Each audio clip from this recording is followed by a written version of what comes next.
All right, we're back from closed session. And Mr. Christian, there's no reportable action? Yes, there's no reportable action on any item. Thank you. All right, let's get this party started. All right, we are beginning. If anyone wishes to address the city council on any item considered at this meeting before or during council's consideration of that item, please enter your name in the electronic kiosk located in the lobby. City council will allocate up to a maximum of 3 minutes per speaker for each agenda item. Staff reports are available online at the city's website, cityofreading.gov, or in the public view binder located on the podium at the north side of the chambers. All right. Call to order. Shall we do the pledge? Ms. Aaron?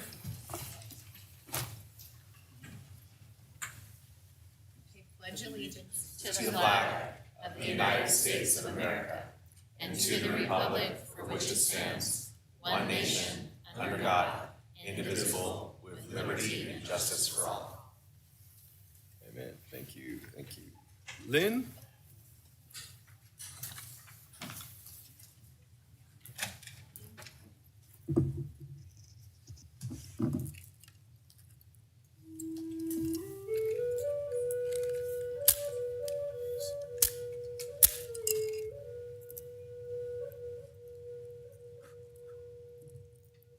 Joey Carroll on native flute.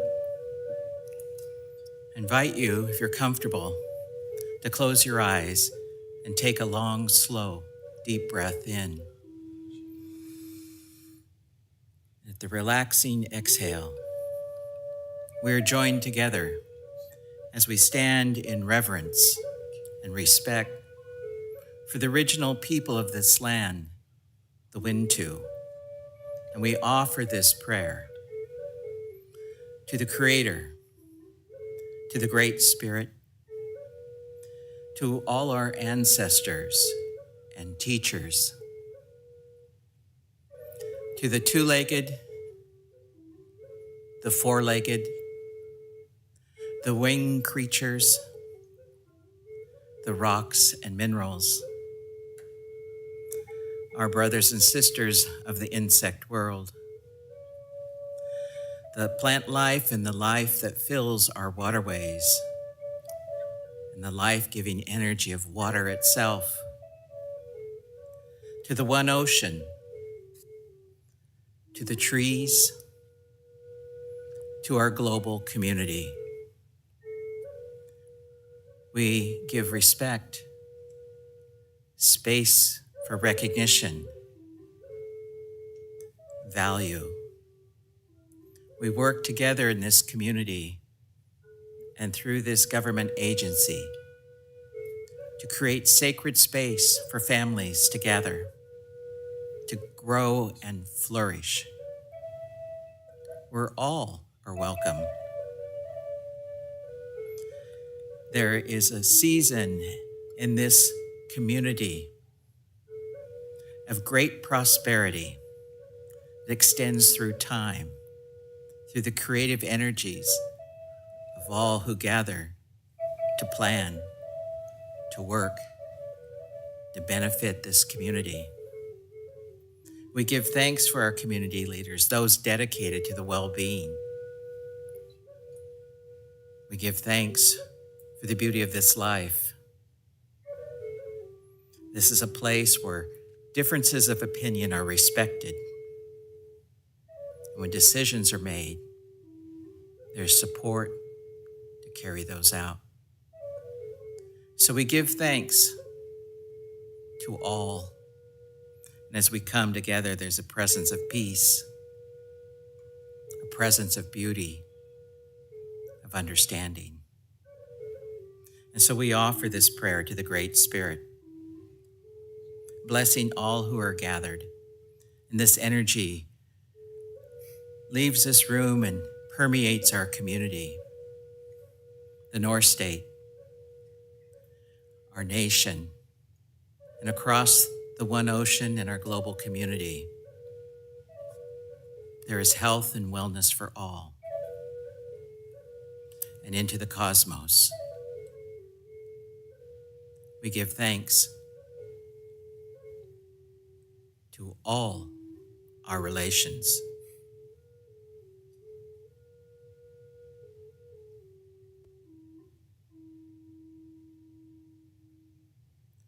Oh, thank you. You may be seated.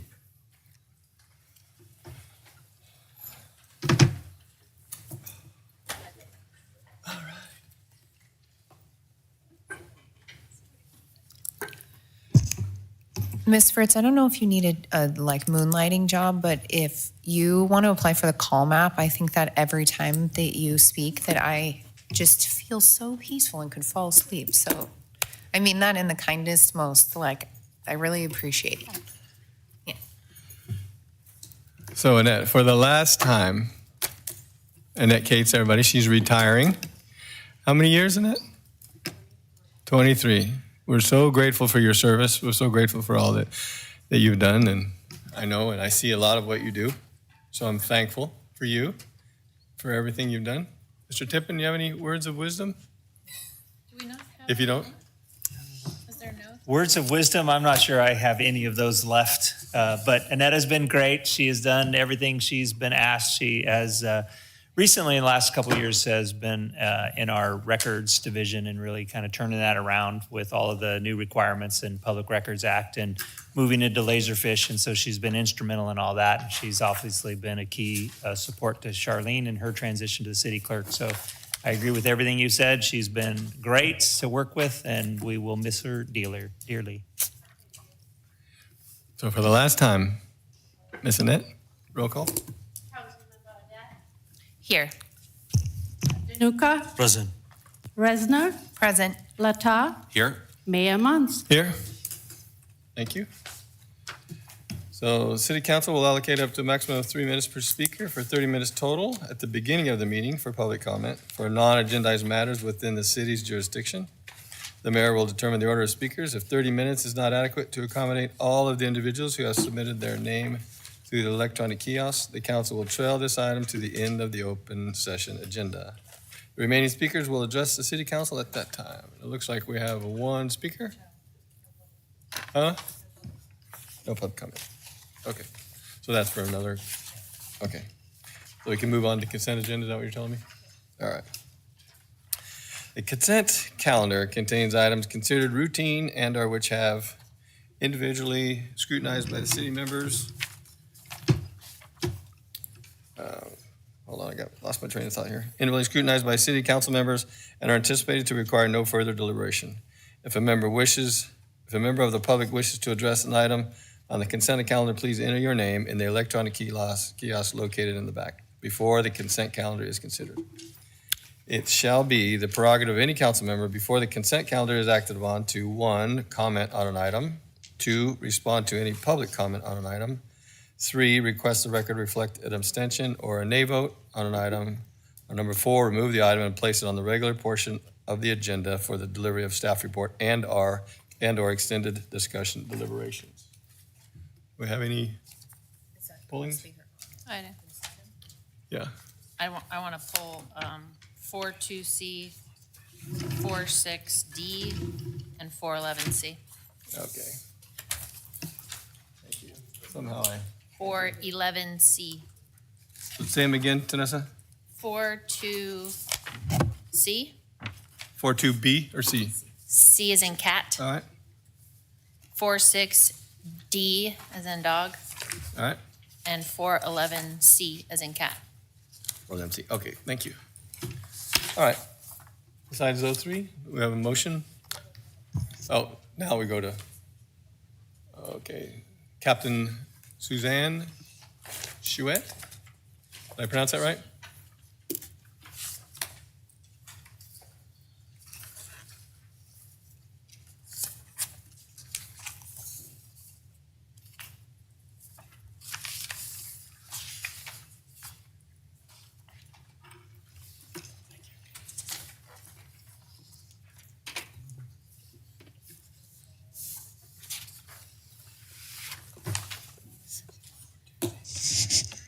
Okay, now?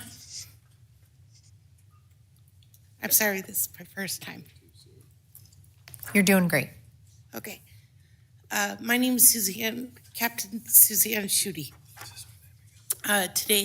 Tonight, I'm here to bring to the council's attention of American Disabilities Act compliancy. Today, I went to the Reading Aquatic Center, and as a blind person, we struggle with orientation, mobility, and stamina. And as a person on that health journey, I went to the Reading Aquatic Center. And today, my adaptive technology stated that the website showed it was adult lap swim between 9 and 1 p.m. I went with my caregiver, Linda, to the Reading Aquatic Center and confirmed at the front window that it is adult lap swim from 9 to 1. I paid my money and then I went to the pool. And when I went to the pool, the access for the pool for American Disabilities Act was blocked with a summer camp as per management of the Reading Aquatic Center. There were 30 children blocking the access to the pool. Therefore, there was no accommodation made for someone that is blind and on this health journey. And I ask that I'd like a proclamation or something to be said that we have American Disabilities Act compliance training for the city employees of that area, of that Reading Aquatic Center, because this is a big part of our journey, is orientation and mobility and stamina. It's a struggle every day. And I feel like it's a great facility. It has American Disability Act showers, American Disability Act toilets, but yet they're not willing to move a summer camp of 30 children to the other side of the pool to give access for everyone to that. The accommodation that was made, there was no laps or lanes available in the pool, that they were going to give me a 7-foot deep lane. When I spoke to the management to try and work something out, I was told, take it up with the city. So here I am, wasting your time, having to bring this to your attention, that you have 20-year-olds that have no American Disabilities Act compliance Okay. training. All right, And thank have you. no I'll hook- issue. Travis, can you hook up with this nice lady, please? Travis, our Director of Park and Rec, will make contact with you, and you can talk to him. I'm And sorry, I don't know where Travis is. He's right Travis behind is, you. Travis is going to be He's coming right to you right behind. now. He's going to come to you. Okay, So just to be clear, we absolutely thank you for Yeah. coming up and telling us about this. We want to make sure that. I want to be part of the Appreciate solution, it. not the problem. No, absolutely. Thank you for pointing this out. And we should definitely want to fix this and want to make sure that all the ADA accommodations are respected and honored. Also, hearing from a constituent is never a waste of our time. Okay, Amen. thank you. Thank you. Thank you. Thank you, Travis. Aaron, do you want to talk? Yes. Go ahead. I'd like to make a motion to approve those items on consent that were not pulled for regular agenda and approve the rest of them. I second them. All right. All in favor? Aye. Aye. All right. All passes. Thank you. We shall move on. Where?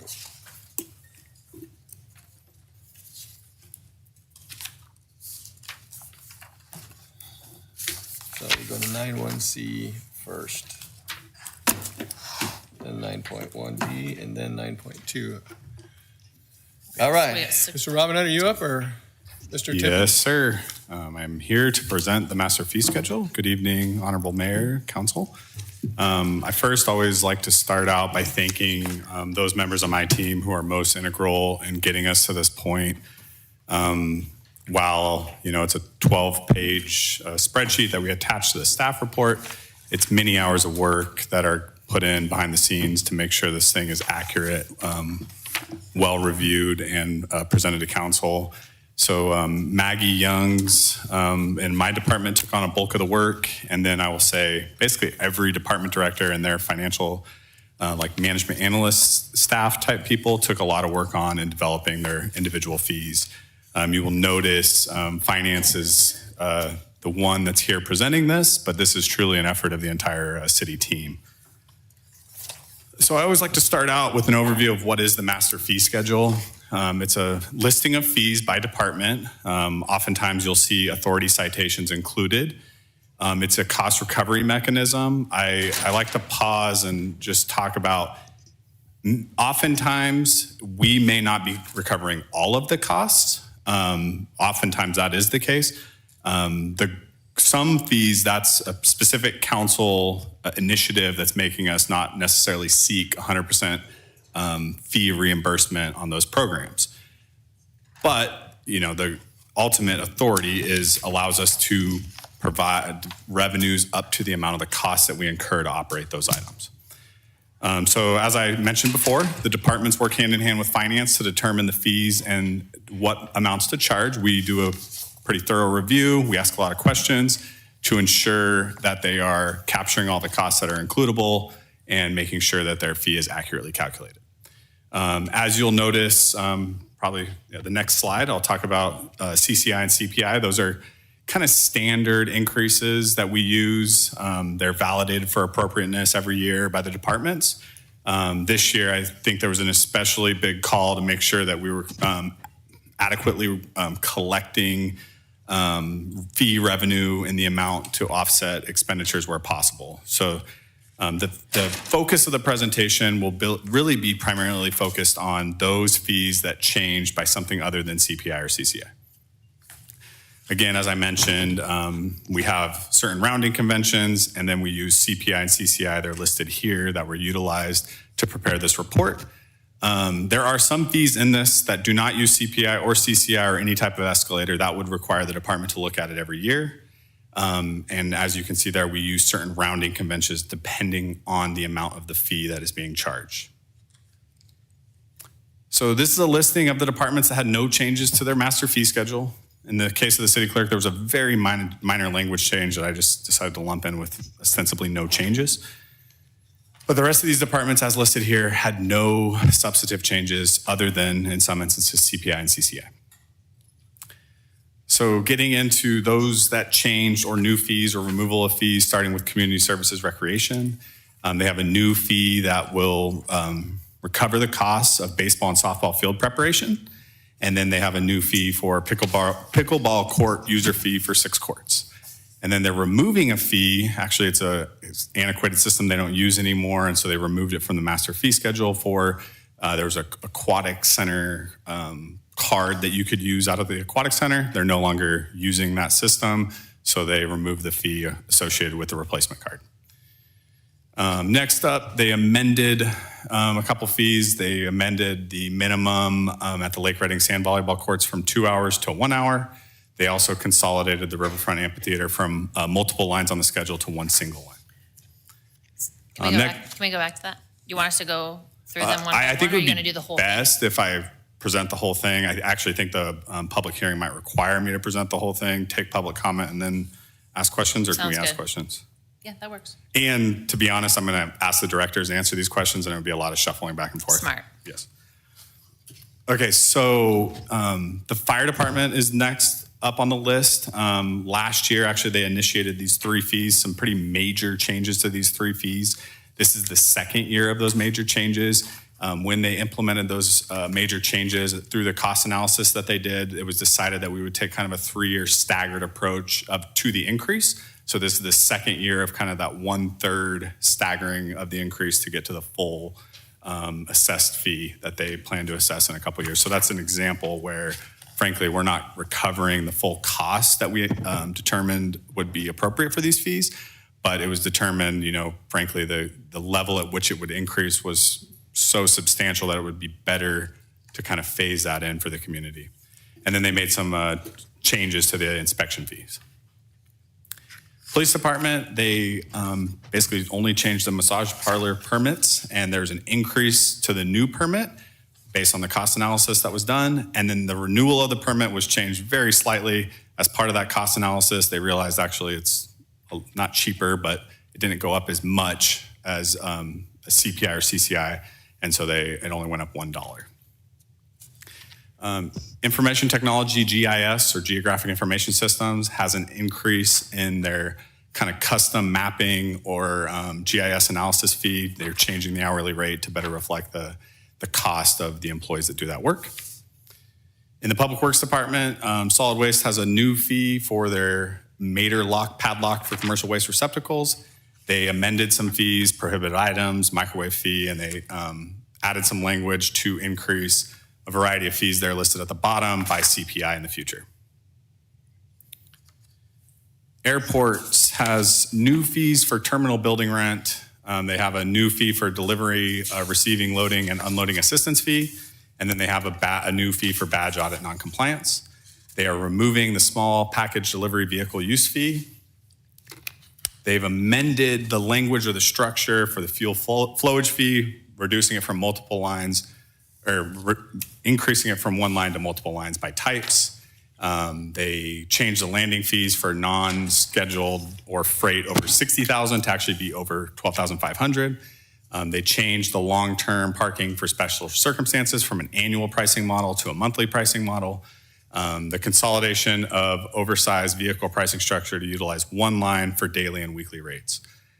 They amended, based on cost analysis, their landing fees, their CIDR renewal fee, the airport's operation area badge fee, the lost or damaged badge replacement fee, and the parking. There was a variety of parking fee changes made as part of this update to the master fee schedule. Next up is development services, starting with the building department. They've added a fee for residential re-roofing. They added a fee, basically an inspection fee where no separate fee is indicated. They amended fees for photovoltaic systems, base fee of 251 kilowatts and up. They amended the commercial sprinkler system inspection and testing fee. They consolidated commercial and residential heating appliance and water heater replacements into a more streamlined approach to those replacements. They removed fees for the reinspection fee assessed under provision of section 108.8, and they made a language change for the authority citations updated for the photovoltaic systems, as mentioned above, to AB 1132. In the planning department, they have a new fee structure around Senate bill fees. They amended the fees for site development permit, director, the environmental assessment fee, and then they split amendment fee into multiple lines with separate fee percentages. And with that, I'm done. I always kind of finish this part by saying if you have detailed questions about any specific fees, we probably want to work down by department, call those directors up. They'll be able to help us walk through the specifics about their fees. They're always way more knowledgeable than myself about the specifics of their fees. I can certainly try to answer some basic questions, but they're all available. Well, we'll do the hearing and then we'll answer some questions. So we'll open up the public hearing now. Do we have any speakers for this hearing? No? Okay, we'll close it now. We'll close the public hearing. And now we'll come to council members. My question is for Director Pagan. I am wondering about the residential window and door fee. It says per window and door. The fee itself seems rather small until I start multiplying how many windows or doors I potentially have in my home. What is that on top of a regular inspection, or when would we be doing that and why? Maybe that's my question. Yeah, thank you. So those fees are generally charged for when folks come in and do a re-side or a re-window of their house and they have 7, 8, 10 windows they're replacing. Before it was based on valuation. And so valuation was just that primary table we use where contractor will come in and tell us the valuation of the window replacement, and then we assess the fee based on that table, that graduated table. What we found is when we rely on valuation from contractors, those can vary quite wildly and sometimes in a quite unfair way. And so it streamlines the process significantly for us to go, how many windows you swapping out? We're gonna do it at X dollars per window, and it's done quickly. We did a comparison with our financial analysts to look at the last year or two of permitting data to sort of ground truth it a bit to arrive at that number. So we took, I think, the last 20, 25 projects, and those were all valuations that varied considerably because we go on what the contractor says to arrive at a number that seemed reasonable given our cost estimates. So it's just a way to simplify our fee structure. So could you make an assumption that someone who was doing a remodel similar to that and replacing 7 windows, that likely, or on average, someone's spending less than $200 on that permit? Or do you think that someone, or on that fee? I don't have the fee in front of Maybe, me. it's $25 a window or 25 bucks door. a window. Yeah, so generally, if you're at a $5,000 to $10,000 valuation for your project, that's about the number you'd land at based on that graduated system. So yeah, when we compared them, they were about equal. Sometimes folks would get unfairly penalized when they came in and would give us a valuation that was a little high or maybe spot on. The building code allows the building official to question a building valuation. So we do that sometimes when a contractor comes in and says, hey, I'm gonna replace 10 windows for $2,000. And we go, that doesn't seem right. But yeah, when we compared the numbers, they seemed reasonable to us. Okay. And generally, a single-family residential, you're probably talking in the neighborhood of 8 to 10 windows for like a standard 12 to 1,500 square foot home. Of course, more for larger square footages. Oh, don't go anywhere. Okay. Don't move. Okay, so the replacement of the heating appliances, refrigerators, all of that, what is the logic of changing residential and commercial? If it's commercial, obviously that's a business that's paying for that, but residential, that's your constituents are paying that. So those are not the same. Why are you charging the same? For HVAC? Yeah, no, for Or for a water heater. replacement of a heating appliance, refrigeration unit, a cooling unit. This is in 2 spots. There's also water heaters. Right. Things that there was 2 different fees for if it's commercial that they're doing it or if it's residential. Yeah. Why would you, obviously residential was, I don't know if it's more or less, but it was less. So why are you now charging the higher number and making them equal? Sure. So starting with water heaters, the workload is the same regardless if you install a tank water heater at your home or you install a standard commercial tank water heater at a business. So there really didn't make sense to have a deviation between the two. So I asked my inspection crew, what does it take to get this done? And we did a cost estimate of hours.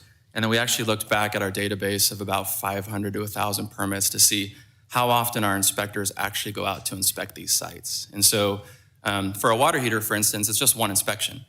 You get your permit the next day, we come out and inspect the water heater, make sure it meets code, and we sign off. But what we found is on average for water heaters, for instance, is about 1.5 times that our guys go out to inspection sites. And so whether it's a commercial property or residential property, the data is the same, and the amount of work for our inspectors is the same. So they varied a little bit before, but now we've lined them up to charge the same because it's really the same amount of work for our staff for water heaters. But I would think if you have a commercial building, depending on the size of that building, there's a lot more people coming through or using that flushing toilets, using the water, whatever. Like, I would think that you're saying that a residential water heater and a commercial water heater are the exact same water heater? Correct, but if they have a boiler at a commercial building, that's not a water heater. We'd classify that differently. Okay. Yeah, and in a commercial application, you might have 10 hot water heaters in series lined up to provide for that big build. So we would apply that times a 10 factor because you have 10 water heaters to look at. What about HVAC? I mean, isn't that a much larger system at a commercial building than it would be at a home? It is. Yeah, there used to be an indication we used to count pumps, amperage sizes, and the like, and we can still do that or base it on valuation. So you can take a valuation of the project if it's a commercial job and say they have massive rooftop units, huge air handlers, a boiler, and it's a commercial grade project to actually capture the costs. But generally, the bread and butter of what we see, 1,000+ permits a year, is your standard residential HVAC swap out, where they're coming in and they're just servicing that HVAC unit at the home. We see literally probably 20 to 30 times more of those than the commercial. But the commercial is a different system, and we could charge that based on building valuation. Well, I'm just wondering if you're bringing them together, why are we charging the higher price? Can you tell me which price you're looking at specifically? So for the replacement of or relocation of a boiler or compressor or I'm not sure where that line. I think this is quite discriminatory to old people to be able to read this tiny little font. I think it's a 5 actually. So the replacement of each heating appliance, refrigeration unit, cooling unit, absorption unit, or each heating, cooling, it's on page 6 of 12, absorption, da, da, da, da. So there's basically one for residential, and then there's also one for commercial. You are eliminating the commercial one and only keeping the residential one, which is a higher price. It went from 190 to now, I'm assuming it was a lower price because there's obviously sometimes multiples at a commercial site. But the residential is 220. Why the higher number?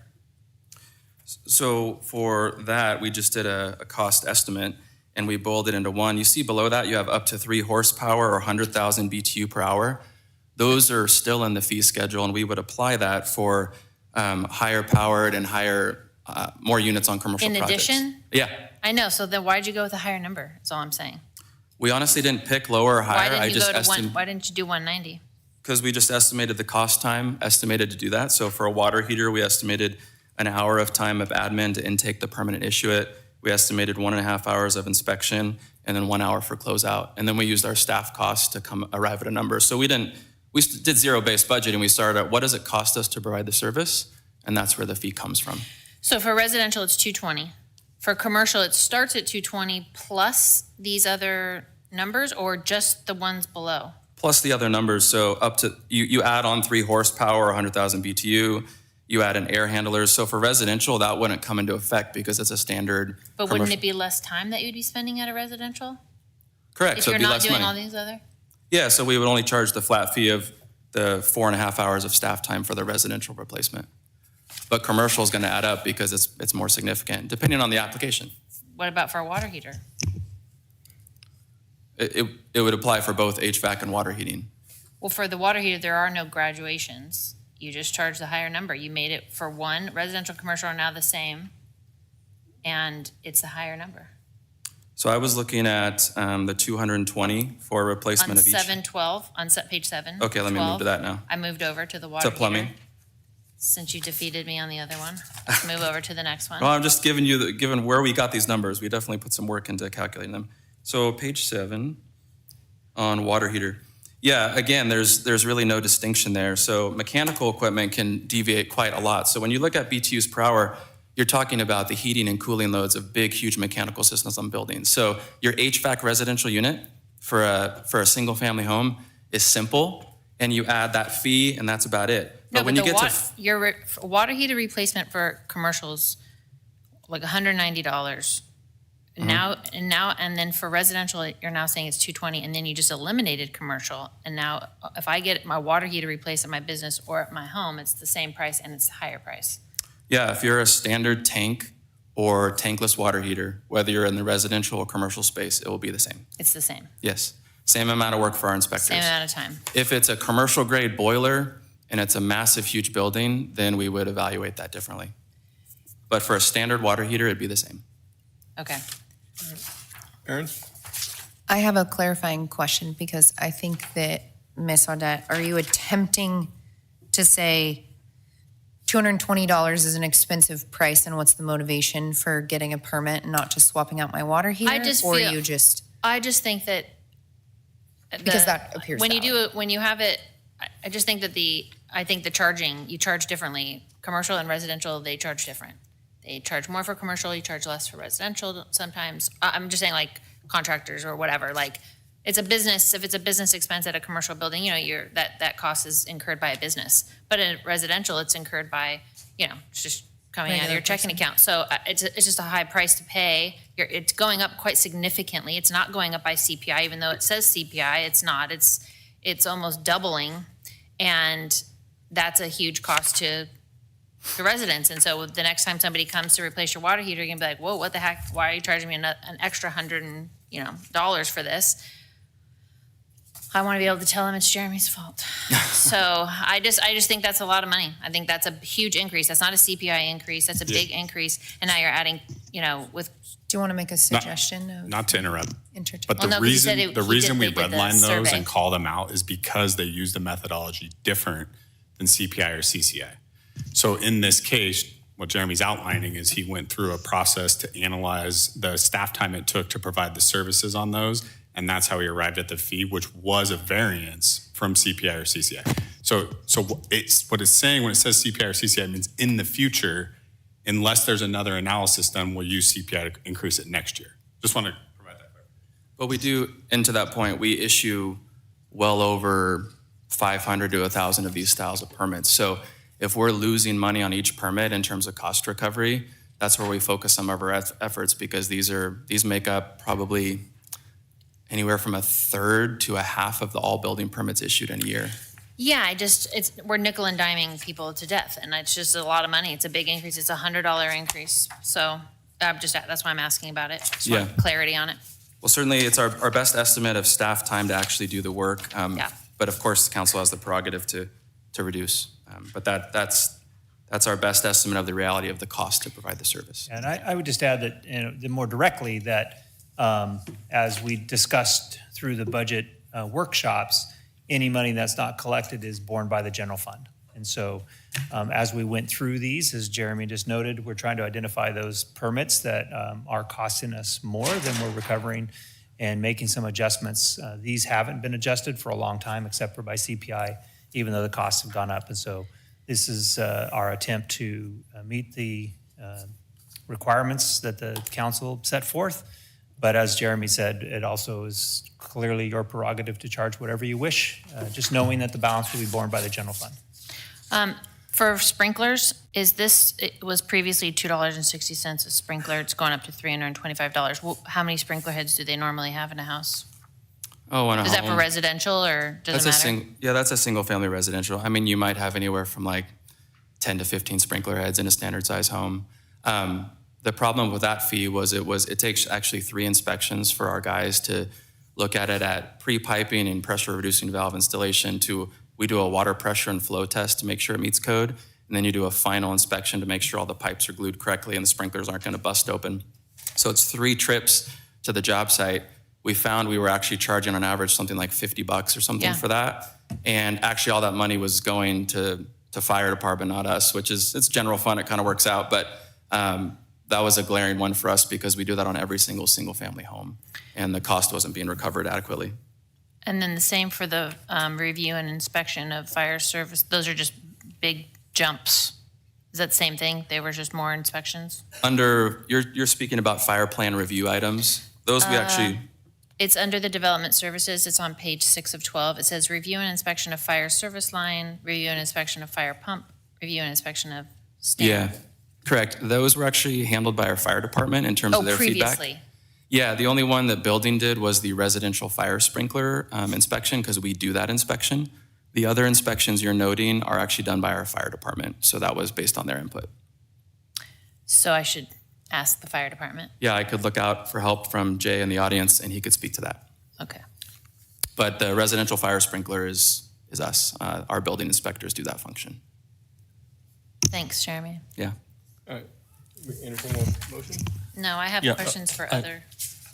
I mean, most of these fees have been worked in detail by the staff after a long discussion and using some methodology. So maybe if there's any significant concern about that methodology, then we can discuss this further. Otherwise, I think we can go ahead and approve them. This might be the first time that the public's going to be hearing about this, so they might want an explanation as to why these are going up. And some of these are pretty significant increases. And so I'm sure for the people that are asking, they want to know why a fee was doubled or tripled, or I'm sure they'd want an explanation.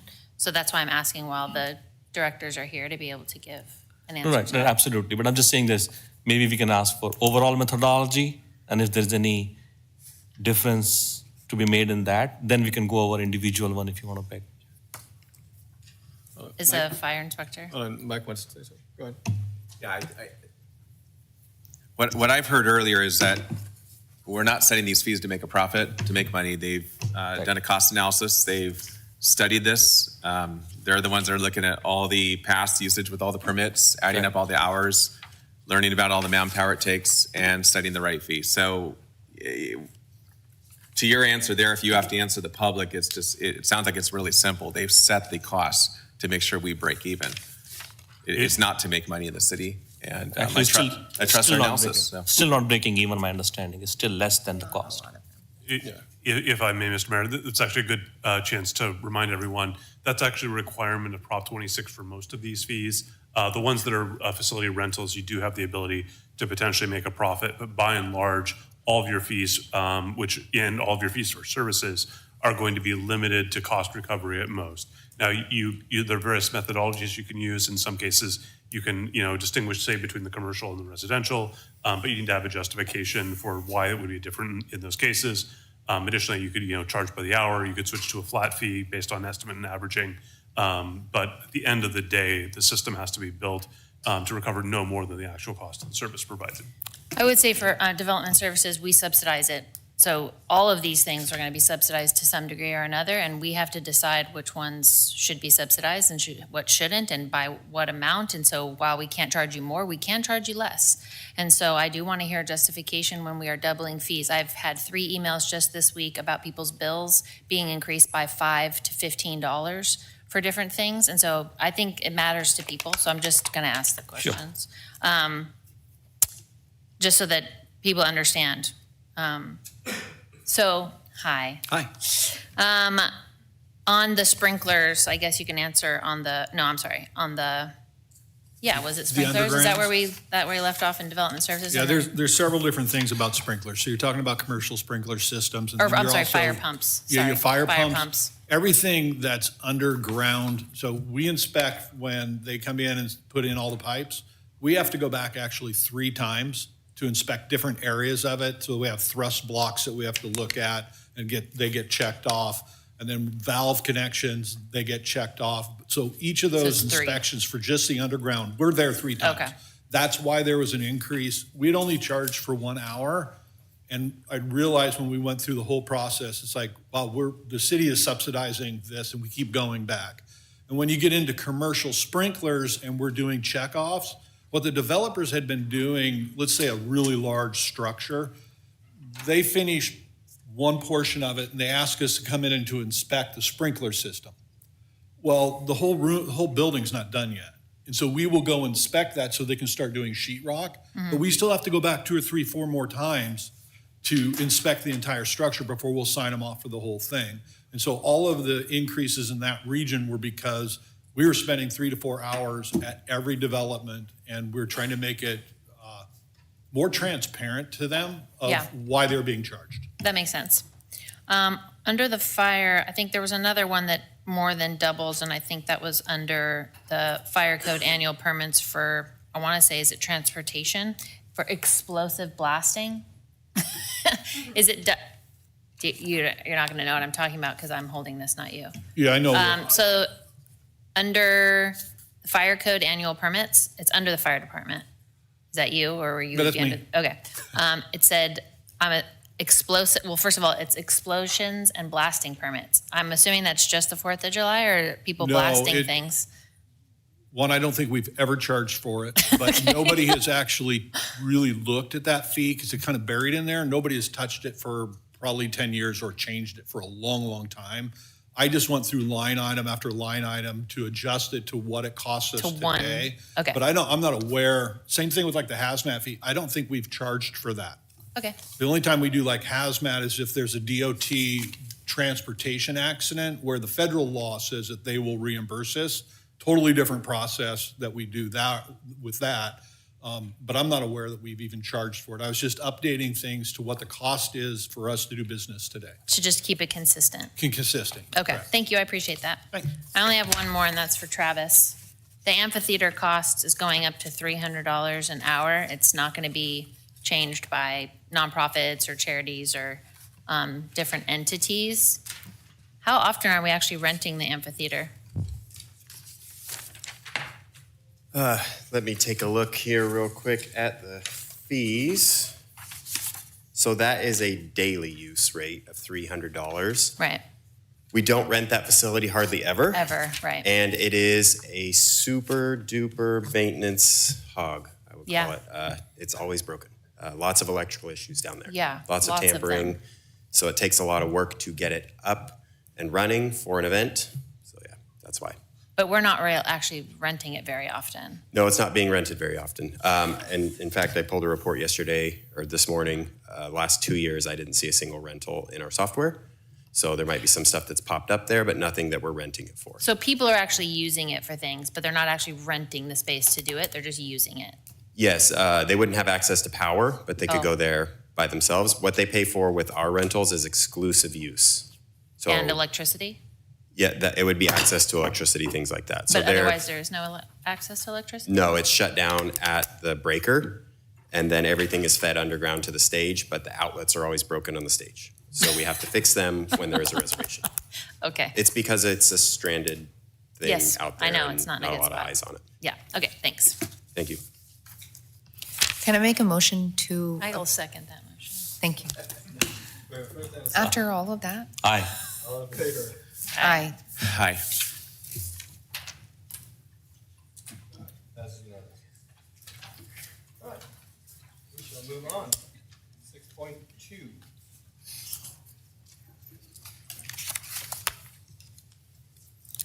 Public hearing to consider information on vacancies, recruitment, and retention in accordance with government code. Ms. Carey? Hi, good evening. With me tonight, I have Leslie Saley, who is our personnel manager, and she oversaw our recruitment team for quite some time, so she's our resident expert on recruitments, and she's subbing in for Hannah tonight. So we'll just go ahead and jump on it. So effective January 1st of this year, there was a government code section that was effective, which requires public agencies to present certain information during a public hearing at least once per fiscal year and prior to the adoption of a budget, which includes information on status of vacancies, recruitment and retention efforts, as well as any necessary changes to policies, procedures, and recruitment activities that could lead to obstacles in our hiring process. And there's additional reporting requirements when and if the number of job vacancies per bargaining unit meets or exceeds 20% of the total number of authorized full-time positions. Thankfully, tonight, we don't have any bargaining units which meets or exceeds the 20%. And so we'll focus on the areas where we are required to present that information. As part of the public hearing, any recognized employee organization is entitled to make a presentation as well. We did reach out to bargaining units, and so far, no one has replied stating their intention to be here. And I don't see any in the audience, so we'll just truck on ahead. As part of the presentation, we'll talk about the city's workforce, we'll provide vacancy information, information on our recruitments, potential hiring issues, as well as information regarding our retention. As you'll see throughout the evening, the city's employees provide many services to the public using our workforce, including public safety, electricity, safe drinking water, wastewater, trash disposal, building permits, parks, recreational programs, housing assistance, as well as community development and others. Right now, our vacancy rate is 6.7%. Our average since the start of 2025 has been 5.6%, and we have had 970 full-time budgeted positions that entire time. The next slide breaks down our vacancy information for each month of 2025. We recently transitioned to a new software system, and as a result, we weren't able to pull reports, and so we tabulated this manually. And so the point which we stopped tabulating was May 19th of 2025, so that we could prepare this presentation and reach out to the bargaining units. So in 2025, 51 vacancies have been created. Typically, this can happen when people either promote into new positions, they could retire, they could voluntarily separate, involuntary separate, but each time these things happen, it creates a vacancy for us to fill. During the same time frame, we have filled 25 positions. And after tonight's budget item, I anticipate that if the council moves forward with deleting some vacancies, these numbers will actually improve because some departments had purposely decided not to fill vacancies knowing that they were going to be requested to be deleted. So when there's less positions and the same number of vacancies, and less vacancies, I would anticipate that our vacancy rate will actually drop and improve. This next slide actually provides the vacancy information by bargaining unit. By and large, we're doing really well. All of our units are well below that 20% threshold.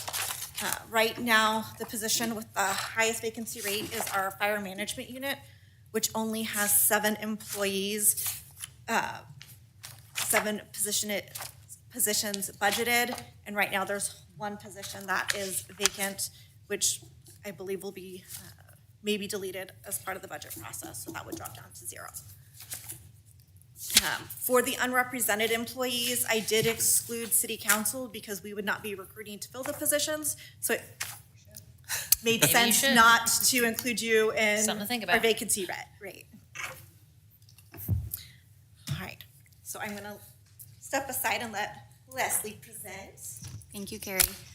So here you will see a high-level overview. This summarizes each step within the recruitment process. So anytime a vacancy is created and the department is ready to fill the position, personnel will work with the department to go through each of these steps within the recruitment process until someone is placed in, has started and placed in the seat. These are steps that we have identified as necessary to ensure that we are following a fair and equitable process to select a qualified candidate to fill the position. And then on this page or this screen, you'll see that from January of 2025 through May 19th, we have filled 25 full-time vacancies.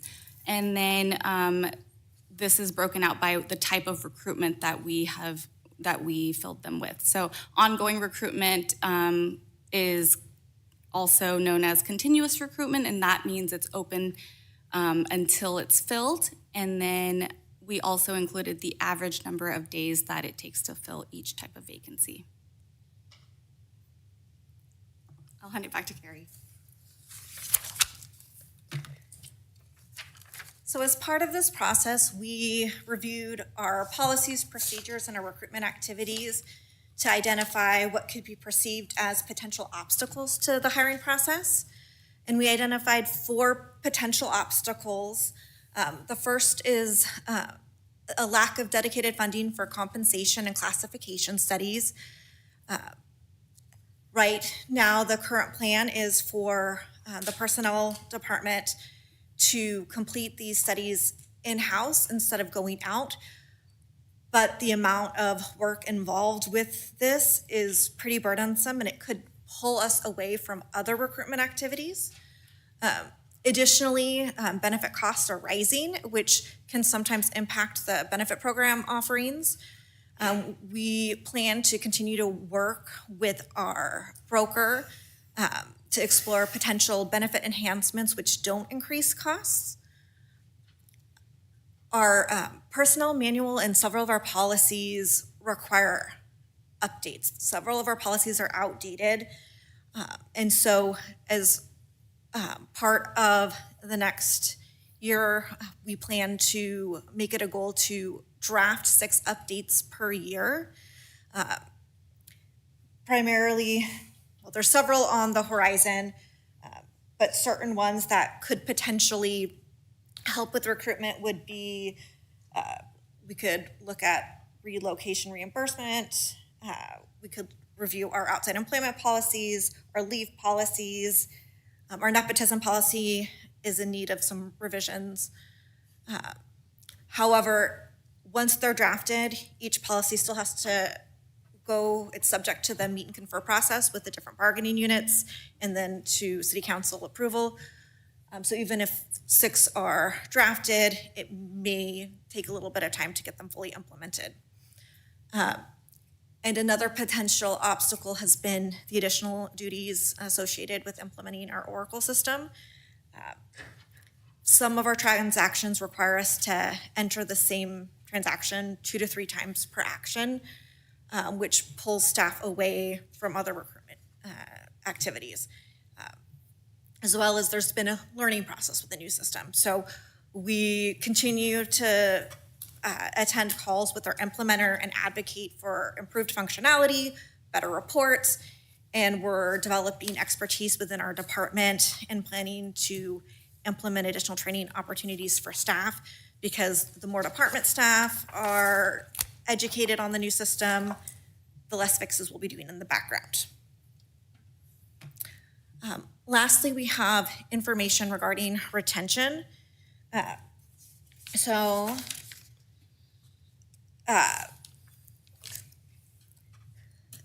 This slide captures 49 vacancies.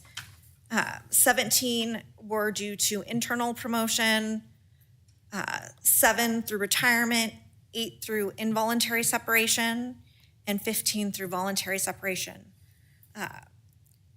And our annual turnover rate is just a hair above 5% so far.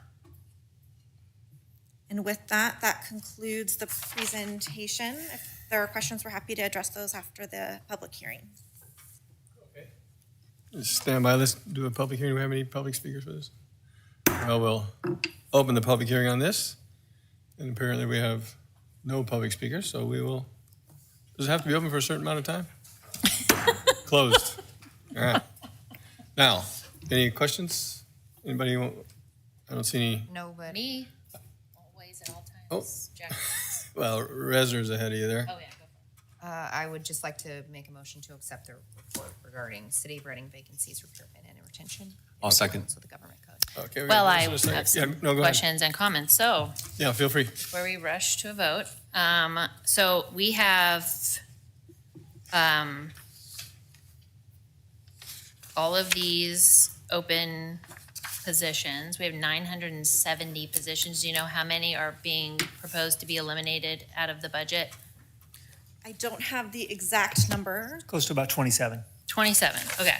So in our budget book, it says that our full-time employee number is 918. Is that inaccurate? I think some of the, my guess is some of the numbers that they come up with include FTEs with part-time employees. So another number of part-time employees in this report probably are included. Like full-time temporaries, did you include those, like 2 of them equal 1? How did you handle that? I'm looking to Leslie because she pulled the data. So we didn't include those. However, this is just, as Carrie mentioned, we had to reconcile the AS400 reports with Oracle. And so we got as close as possible as we could. So the 918 sounds. So there's 970 employees that you've said, and you think 918 would be close? So the 970 is what we estimated to be budgeted as of January of 2025. Okay, so we have 970 positions, but the budget book says 918 positions, and it has an asterisk that says that is full-time budgeted positions. So that is The inaccurate. 918 is correct. What they're telling you is that in order for them to reconcile what they were doing, they had to pull it and manually account for it. And so what they're telling you is that their number is likely to be in error versus the budget book because of the manner in which they had to do it at the time it was available. So if this budget is passed, we're going to be down to 889 employees full-time? If that's what the math equals, yes. So we're going to be below 900 is the estimation. That's, you guys would say that's an accurate number? Yes. Yes, and going forward, now that we are fully in our new system. We definitely have a better tracking mechanism. We have, we're keeping track of it through the position control. I've built reports so that we can maintain this accurately throughout the year. It was mainly just because we've had to kind of Do it by hand. So Yes. the 970, so after tonight, you'll be able to know the exact number? I don't understand. Yes, we can prepare an update once the budget is adopted and do another reconciliation if that's what you would like. So this report that you're giving us is not an accurate number, is what you're saying, but you will give us an accurate number after the budget is passed tonight. Well, the accurate number is in your budget book, and so this is a required presentation by new state law that was enacted as January 1st, and so this is the first presentation. The council certainly can have this sort of a presentation anytime it wishes. This is simply because we have to give this presentation before adoption of any budget. And so what personnel did is taking what we called a report called the PER 10, which was the old system, and did the best they could to reconcile what they had and presented that information to you. The information presented in your budget book is the accurate information at this time. In terms of the number of positions that are being recommended. So this 918 has been in this book for a couple of years. It's been the same number every time. And then we had this discussion the last time about how many we actually have. So I thought it was 948 was the number. So 970 is even more than what the emails that we got saying the number's 948. So I was trying to figure out what the actual number is, or if this 918 is after we do reductions, is really where I was trying to figure out. I'm not sure what email you're referring to. Oh, so we got one from Greg Robinette saying that the actual number wasn't what was in the audit book. It was a different number. So I'm just trying to figure out what the actual number of full-time positions is. And Are you asking positions or FTEs? FTEs. Okay. It's I just budgeted wanna full-time. make sure we're Budgeted talking full-time apples and positions. apples. Yeah, budgeted full-time positions, which is what I'm assuming. This is a new report, right? So I just want to make sure I understand what it is. Yes, it is a new report, and it is likely that finance pulls from different areas of the Oracle system than the reports that we pull, because we have different permissions and security levels. So we pulled based on our security levels and reconciled it based on our permissions.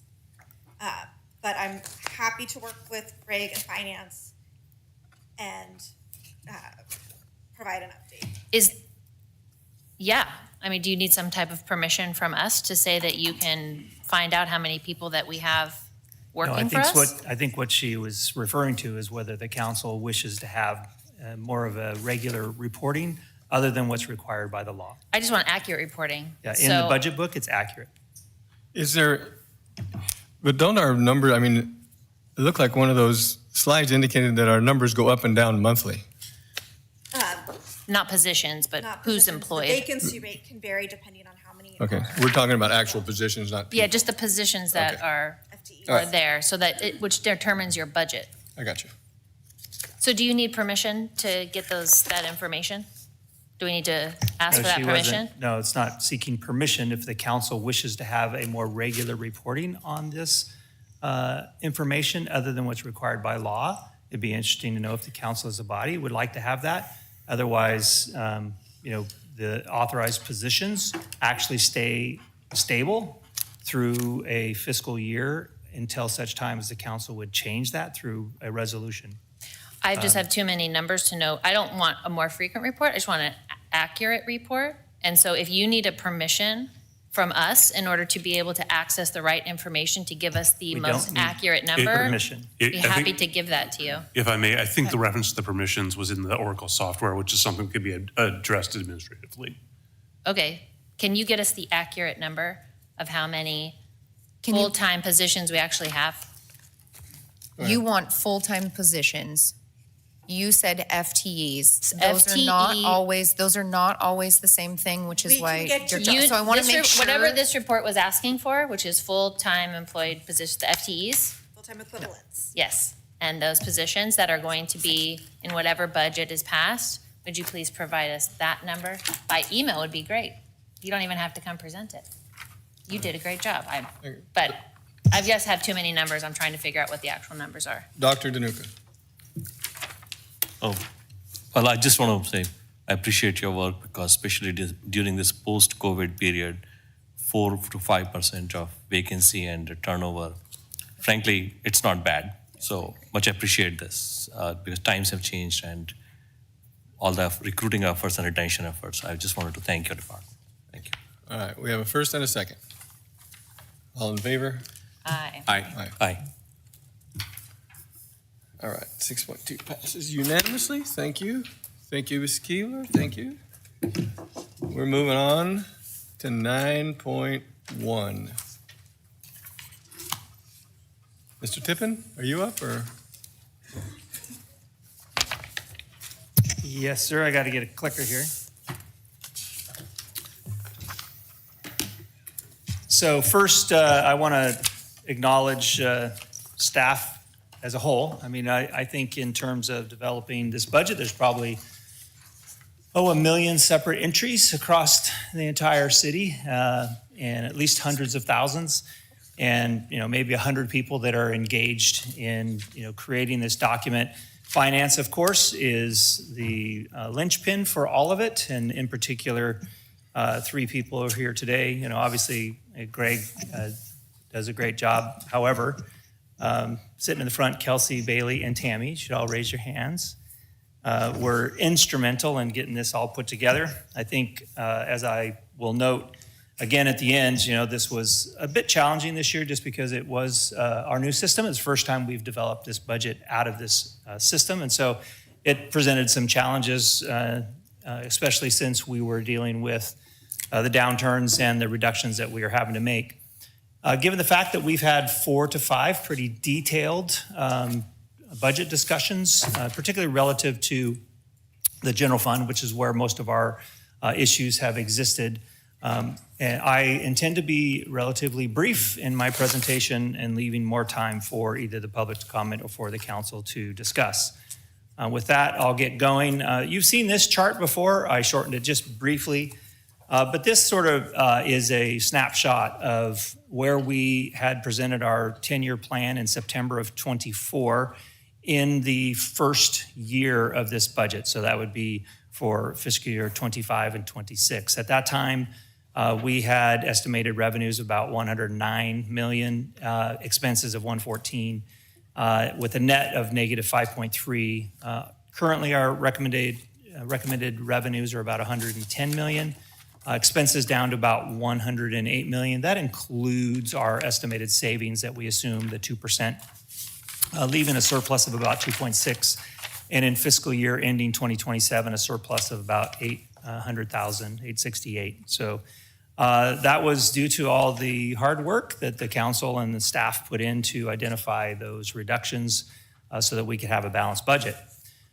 The difficult choices that were made by the council along the way is the attrition of a number of positions. And so these positions were all being recommended to remove from the budget through attrition as opposed to a layoff or any other mechanism. So in police, 8 sworn officer positions are recommended to be removed, 2 community service officer positions. The custodian, administrative assistant, and account clerk were actually removed for other reasons, but nonetheless, they are a reduction in positions and have some savings associated with that. With the fire department, there was 12 firefighters removed and the fire marshal that was removed. Those are all recommendations. Personnel actually has 2 movements, but for the city, it's net 0, but for personnel, a personnel analyst is moving up to the city attorney's office. Actually, that person has always worked there for the last 5 years at least, handles all the risk liability, but with the new system, we've broken that account into 2. One is risk liability, which is up in the city attorney's office, and risk workers' comp, which is in personnel. So that position became more permanent in the attorney's office. And then with the new system and the change in the payroll processing, the payroll and benefits tech has been removed from personnel. And you'll see that it's moved to financial services in the future. And as noted on this same sheet, the city attorney office gained the personnel analyst added from personnel. Again, that's a net 0 add, just moving people from one department to another. And then the financial services department has the accountant that's moved from personnel. City clerk's office is losing 2 assistant city clerks. We actually talked about one who is leaving city employee shortly, and that will be removed at that time. They also have a reprographics technician who retired, and we've held that vacant. And that largely was made possible because of the change in the customer service billing system, where the bills are now done by an outsourcing process, and so we're not doing that in-house any longer. So that worked out well. Community services actually has a little add and a little loss. So the add is because of grants. So you might recall that we got the CAL FIRE grant, and we are adding some full-time equivalents. This is public works maintenance workers. Some are part-time and some are full-time, to increase the amount of fire fuels management that we do. That's being combined with a little extra from REU to get some additional work done within the electric system. We're removing about 2.3 FTEs worth of part-time work in the parks arena. That will affect some of our ability to get maintenance done. Similar with the aquatic center, removing some of the part-time worker help at the aquatic center. And then we added some folks at the sports park, which council actually has already approved this. We approved it for the last budget cycle, and then we would just recommend you approve it again for this next budget. That's the recreation supervisor who will manage the sports park, gardener, who is the full-time gardener taking care of the facility, and then part-time workers would make up the 9.75. Recreation leaders is their classification, and they would do all of the other work associated with running the sports complex. In Public Works, there's several positions that are recommended to be added. In engineering, 2 associate engineers are recommended to deal with the heavy capital improvement project load that we have. We're struggling to get that work accomplished with the engineers that we have on staff. And we actually are tapped out with consulting out as well, because every time you consult out, you still need an engineer inside who is overseeing that. So we're recommending 2 associate engineers. Recommended an engineer for streets to deal with some of the heavy workload there. Water utility, public works maintenance worker, wastewater utility, 3 additional positions.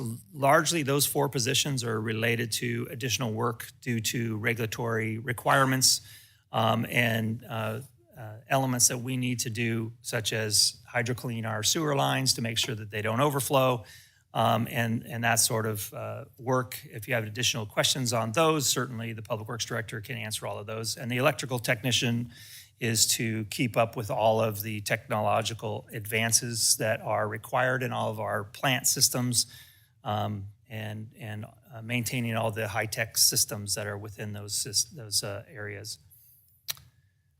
So if you look at it in summary, fiscal year 25-26, your full budget with enterprise funds, internal service funds, special funds, and general fund is about $430 million. If you look at 26-27, that's about $422 million. It goes down a bit. Internal service funds, in summary, is on the sheet there. Internal service funds, as a reminder, are all of those departments or divisions that do work for the entire city. So fleet management is always a good example. They do work for all of the utilities, but they also do it for the fire department and the police department and the parks department. So they do all of the fleet work there. Consequently, there's a cost allocation plan that is developed, and that's how we figure out how to charge one department to another. Special revenue funds consist of our housing and CDBG programs, general city projects, libraries, parking impact fees, those types of things.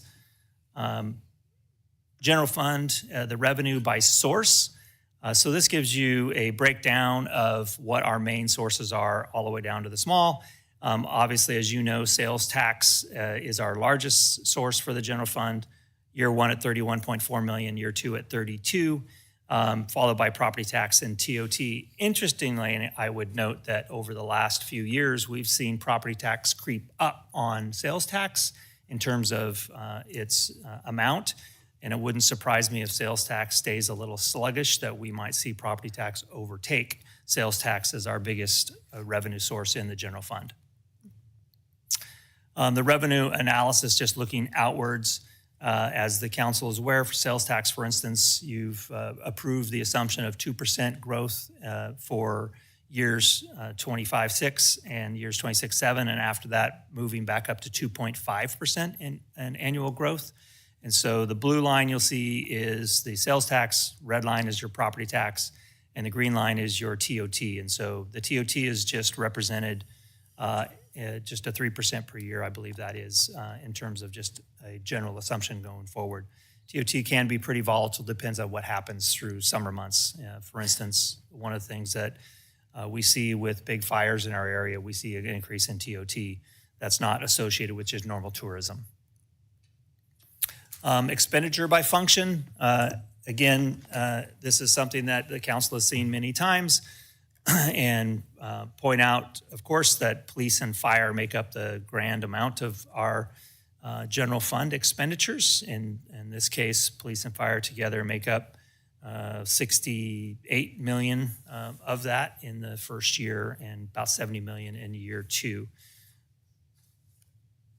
General fund 10-year plan. I want to pause on this just briefly because obviously the council knows that we do a 10-year plan. The first 2 years obviously represent the budget as you may adopt it tonight.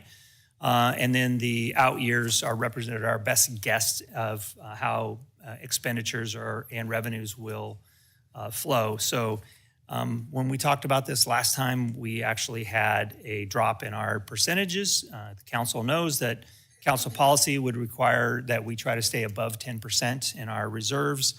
As we refine the 10-year plan and refine the budget over the last few weeks, we've identified some revenue sources that weren't included in that. Largely, these are associated with some of the fees that you just approved earlier.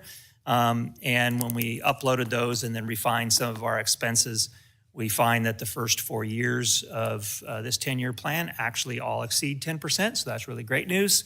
And then even in years 5 and 6, we dipped to 9.8, so nearly 10%. So I think that was really surprising to me when it happened, and I was very thankful for it. So we do meet the council policy for the first 4 years, and then we nearly meet it in the last 2 years.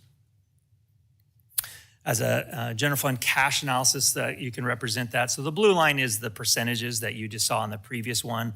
Essentially, we're estimating that we'll begin this year, 7/1/25, at $9 million in cash. And then at the end of the 6-year plan, 6/30/31, it'd be $12.2 million in cash. And you might wonder if the cash is going up, why is the percentage going down? And that's because your percent is based on your percent of expenditures. So as expenditures go up, so does your required 10%. And so even though you're going down to about 9.8%, your cash value is still going up. And so that's the difference in that number there. Now I'll transition into the goals and objectives. The council has been pretty steadfast in maintaining these 5 key topic areas over the last several years.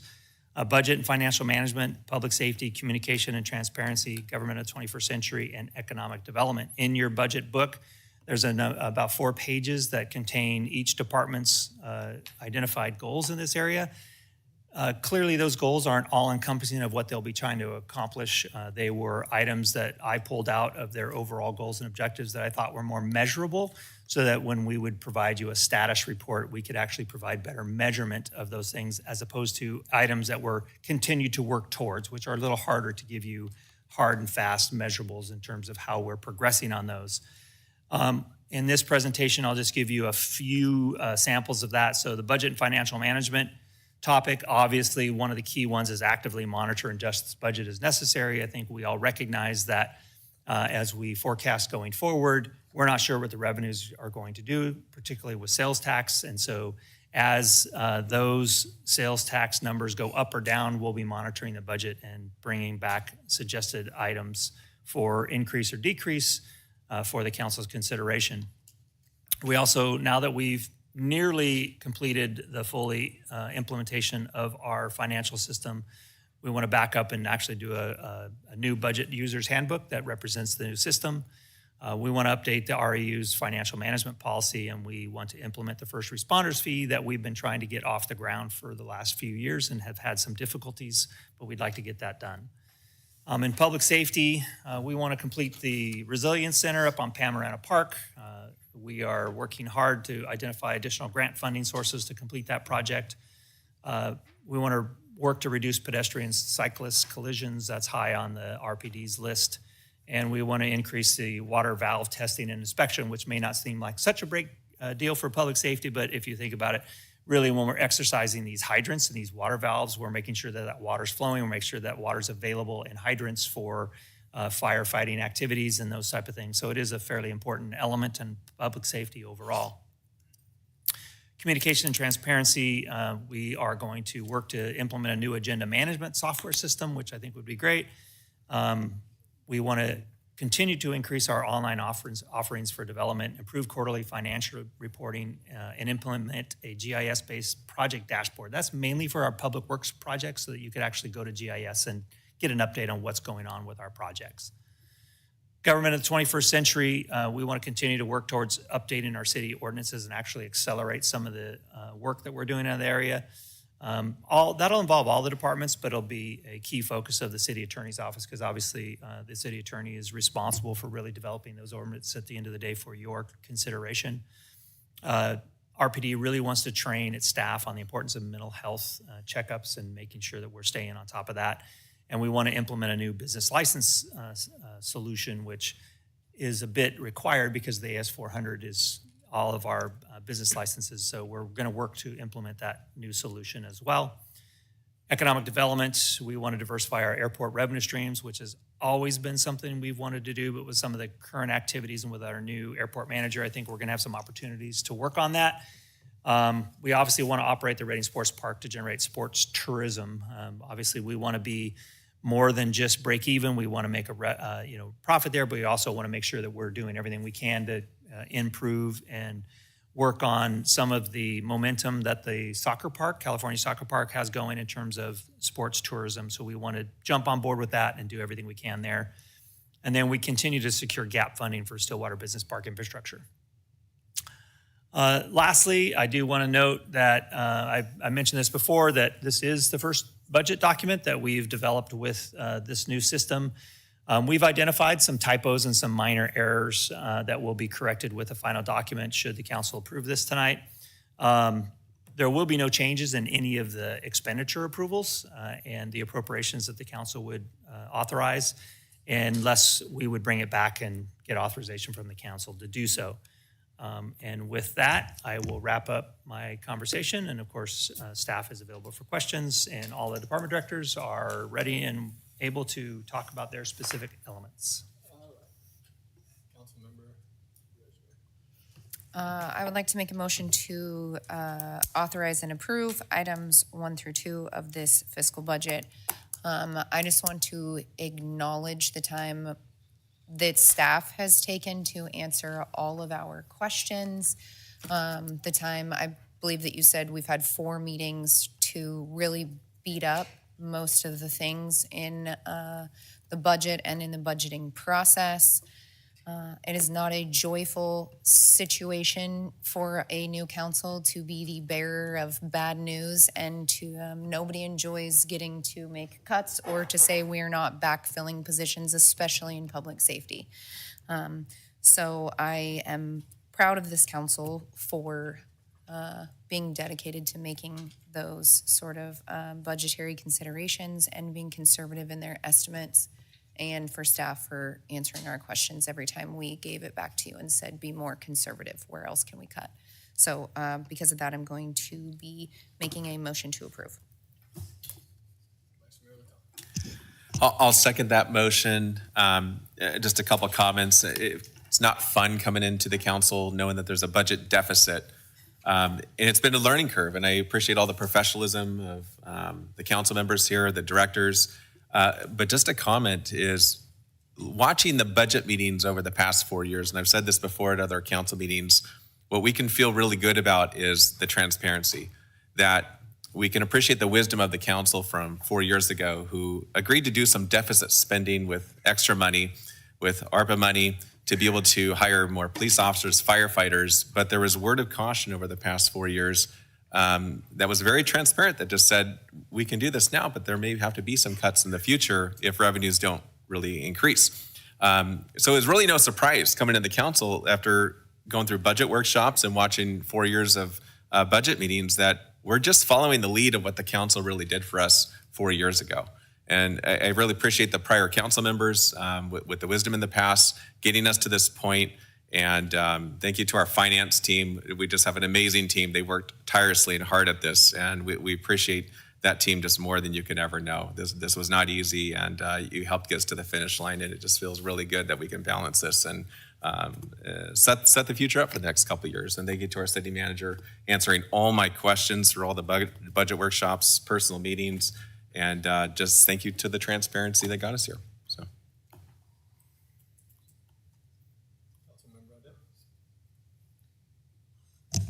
Well, we must have all been at different meetings. So we have had 4 budget workshops, and the first two budget workshops, there were no staff reports before we got here. We got the presentation when we showed up. And when I would say for that first budget meeting, it was to be as expected because we had been being prepared because we were below our 10% reserves throughout the last year. If you look through the staff reports, the direction was we're going to fix this when we start doing the budget workshop. And so our first January budget workshop, that did happen. It was what we had anticipated. But the second one had with it more cuts. And as you saw, there was we expected the shortfall for that following year if we didn't make cuts to be $5 million. But in the course of that conversation, they said the budget, we're at a deficit of $8 million. And so there was going to be additional cuts, to which I was quite shocked and frustrated that a lion's share of the cuts were all coming from the police department. There were 9 grant-funded officers that should have supplemented that income, but we were now saying that we were going to get rid of 12. And so I was quite shocked and surprised. And asked if we could cut in other areas, but the council wanted to do things by attrition, and so we didn't fire anybody, and that's why the numbers of actually how many people we have has been at odds. However, you come into the third meeting, and this entire 300-page budget was reduced down to 1 page. 1 page we were to decide, did we approve this budget? This is not enough information to determine that the projections are good, to which I asked, we have not been given actual numbers. We have not been given staff reports. The excuse is the computer system, but the fact is that we have not been given actual numbers through the last 2 years of a budget, not for revenues and not for expenditures, not one time in 2 years of a budget. And so the following meeting was canceled in April. And then we came back in May during a council meeting, and I got the following 2 weeks after this, I got a budget to actual for expenditures. Still have never seen, other than Tuesday when I got this book, what our actuals were for revenue. Had never seen it.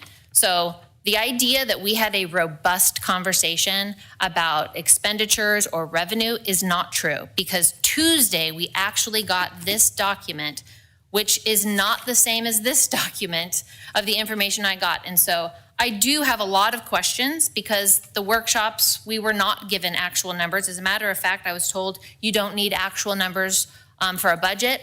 I called the League of Cities and said, hey, do you think that that is appropriate, that we would not be given actuals in a budget discussion? And they said, that's crazy, and gave me their PowerPoint presentation, which 3 of the members that are up here went to that training just this year. And it said, you absolutely need actuals when you're going over the projection for the budget. Because by all intents and purposes, this is also a review of how we did on the budget for the last 2 years. Because depending on how we did on the budget for the last 2 years should determine what we are going to project going forward. Yeah, so I have a lot of questions. Yeah, well. Yes, do we have, so I'm going to go through them. So the 10-year budget. We'll see about that. Barry, can you talk to us about the actuals that we've actually had presented to us?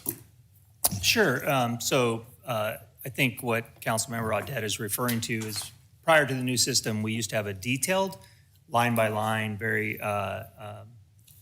sort of micro actuals. With the new system, we told the council that we couldn't produce that as of yet. We're working on that. So if you look at the staff reports that were presented by the finance director generally every quarter, there's 2 tables in there.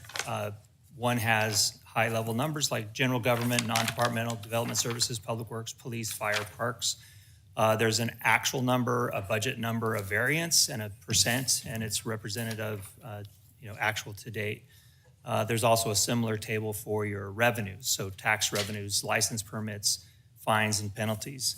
And then, of course, as the council knows in your document that's before you, the budget document, there are actuals in there, not only from a global value in terms of expenditures where it looks at past years, but also in the individual departments, there's actuals associated with the last few fiscal years and the represented numbers going forward. So those do have actuals if they're unsatisfactory to Councilmember Audette. Are we going to be going over new stuff, or are we just? Nope, we're going to go over the budget. So I just want to. Are we going to rehash old stuff, which we've already done? We just got this budget on Tuesday night, so I'm going to go over the we've budget. hashed it through No, we have several- not. This is the first time we've seen these documents. This is the first time. And I We've just want to had- say, we've had- this is the box that they are referring to, and this is the actual report. There's quite a bit more. As a matter of fact, this says that our revenue was $96 million for the year, and we know that it was not $96 million. So, and that our expenditures were 111. So it's not exactly the same. It's not itemized. You would not know to be able to discuss from a point of a budget to say, why would we, this amount is this much, they're over budget by this much, to figure out, is that going on that trend? Because they're making projections. The budget is a guess. And so if we're saying, what is your best guess, then we should know what the actual numbers were to know if they are actually projecting properly. That never happened. We just got this document on Tuesday. So let's go through the 10-year budget that we were just given for the first time in this budget on Tuesday night, which is what now the public had it on Thursday. So in this 10-year budget, which is the most important budget piece of paper that we are going to have, because this will follow us in every quarterly report. And I will note, it is also very important, and the public should know this as well, is because any raise that is given to anybody in the city goes off of this 10-year report. It has to fit into this 10-year report. It has to fit into your revenues and your expenditures. You have to make it work. If you look at all of the reports that have MOUs, they make an estimation of what they think is going to affect your bottom line. And so you look at this 10-year report, not just if you can afford it in the year you're in, but can you afford it for the 10 years after? So this budget. That's not necessarily true. When we're in budget, not to discuss specifics of what it is that is discussed in negotiations with unions, but we are presented of what impact that will have on the budget, but a council is allowed to make whatever decision that they want to in those labor negotiations, whether that gravely impacts the budget as it is. We are having discussions about what the impact is on the budget. Correct. We are not unable. Okay, nobody said you're unable. council. I'm saying this is the document by which You're guides saying it us. has to fit. You're saying Yes, it does have to fit. Yeah, in there. Yeah, That has is to make sense, fiscally responsible. Yeah. That is a process. That is not a requirement. Correct. That is not Correct. the way in which Correct. that I'm every saying council. understand what I'm saying. Understand what I'm saying. This document is really important. It's really important we get it right. Because when Yeah, we're you and thinking I about giving agree on somebody a raise, we're going to be looking at this to say, does this actually fit? So that's all I'm saying is we look at it. That's why it's a really important That's document. very different than it has to fit in. Well, that's just a semantics issue. The point It's is not a that. semantics issue. If you're going to care. Oh my gosh. If Okay, you're so going to be I care don't about mean what being you're clear- saying. We agree. I don't mean what you're saying. What I'm saying is you're going semantics on has to fit. Just that's semantics. It should fit. It should fit because you're making a fiscal decision on if that money's in your bank or not. So if you can pay for it over not just that year, but over 10 years. It's a very smart document to be very concerned with, to look at. Okay, so it's an important document. That's why I'm going to focus on it. The goal is for it to obviously to be accurate and to have a 10% reserve. And so I have some questions in regards to this report. So, Greg, who's answering questions on finance? Well, I'll have Greg come up, but just to clarify for the audience's benefit, so we have a 2-year budget and a 10-year plan. So the 2 years represent the budget that you would be considering tonight. Everything beyond that is a estimation. Yep. Most of that is based on agreed upon escalations by a percentage. Unless in the early years, we actually know we have contract values that increase, and so we include those. I also would just mention that pursuant to previous council action, what you see on this sheet today is 6 years that are presented as on sheet 1. The rest of them on a sheet 2, because the council felt that the first 6 years were really what should be focused on. The last 4 years are nice, but as you get that far out, it's more difficult, obviously, to predict anything. So can you tell me how we're arriving at this beginning cash balance of? It's an estimate. So we attempt to forecast basically at a given point in time, which was late May in this situation, we attempt to forecast the revenues and expenses that are going to occur over the remainder of the year.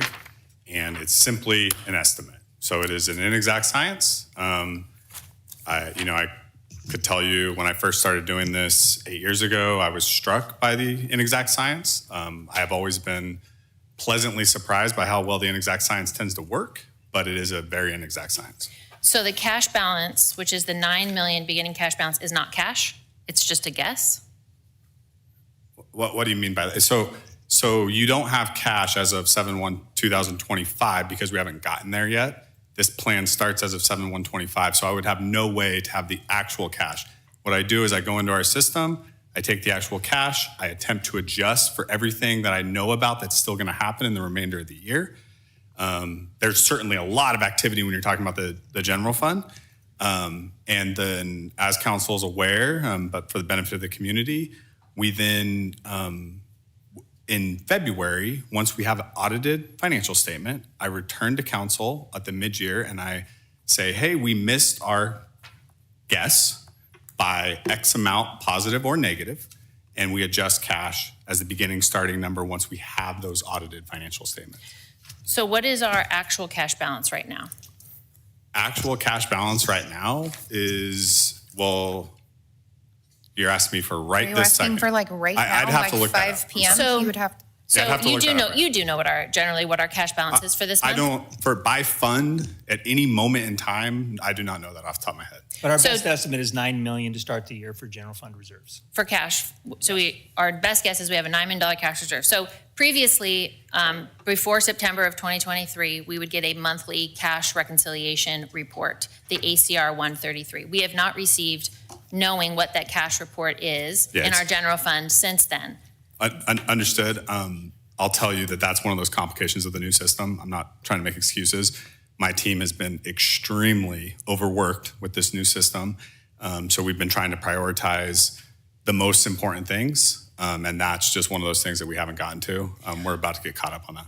Well, you are going to be caught up on that? Because I would say that's probably. We are working towards getting caught up. For fiscal transparency, for responsibility, I would say knowing what our cash balance is in all of our funds. It used to come with the treasurer's report. It was a cash reconciliation report, and it basically let you know exactly what was saying that money was in the bank. So we haven't seen that in almost 2 years. Certainly important to us. Certainly we monitor it on our end. I will tell you one of the biggest challenges we face is the sheer magnitude of the work of going live with a new system. And what that means is there's a trickle down of that impact, right? Meaning there's journal entries that aren't getting done in the same cadence that we're used to it. So everything's taking us a little longer. And then, of course, again, not to make excuses, but we then went live with a new payroll system, which required a lot of my team's time and effort and energy.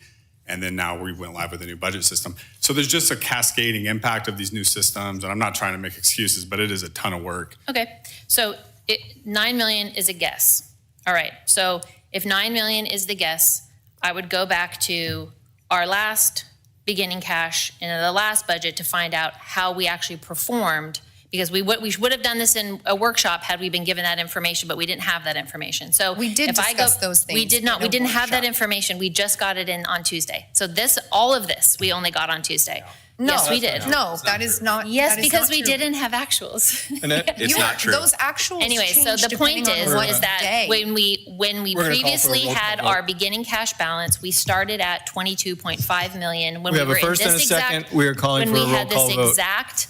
When we had this exact meeting, Go ahead. we have a 300-page book. I have questions about the Councilmember budget. Haddad. You're talking in circles. That's what you're doing. I am not talking in Vote no or circles. yes, you're up. We're voting. For the general public, I will tell you, ahead. this is the guess of the last time. There is a 40% difference in where we started and where we Councilmember end. Haddad. 40%. 40%. So the guess Go ahead, move on. was wrong by a measure of Councilmember 40%. Danuka. This does not, in any way, shape, or Be called to form, order here. have a balanced budget. The We're idea, moving on with a vote. you're going to stop me from asking questions You're about a going budget book that we round only and got. round. It's Are not the around. same questions. we've I have not again asked and the gone same over these questions. I questions have my for- questions here. I Staff have does not. a very good job of continuing to answer for you. And I would love to know the amount of money that it cost in staff hours to answer the same questions again and again. I have not asked the same questions. I asked you how you got a beginning balance. He said that they guess. So I'm going to go to the guess of the last time because I have to decide, is this a good guess? She's not- It is not a good guess. Time out for a second. Can I just say something? This is important. Transparency is important. It's public money we are spending. So I absolutely understand what you're trying to do. But at the same time, I have seen the staff working very hard to try to bring us a budget which doesn't please everyone, but tries to make the minimum cuts possible. So what I would ask you, Ms. Audit, is you have very good questions, but can you just crystallize your few questions? Yes. Which can because the reason I'm saying that is, as you said, initial cash reserve in January, there is no way they can absolutely guarantee the number. It's a guesswork. The So, cash? Initial cash for the next year Well, we has do to be an know- estimate. So what I'm asking you is this. We're Before voting. and please just We're voting. I understand. We But do let- have a cash fund balance. but That's what what I'm that's trying based to on. understand is it will be useful if you have very specific 2 or 3 questions which can be addressed before I vote.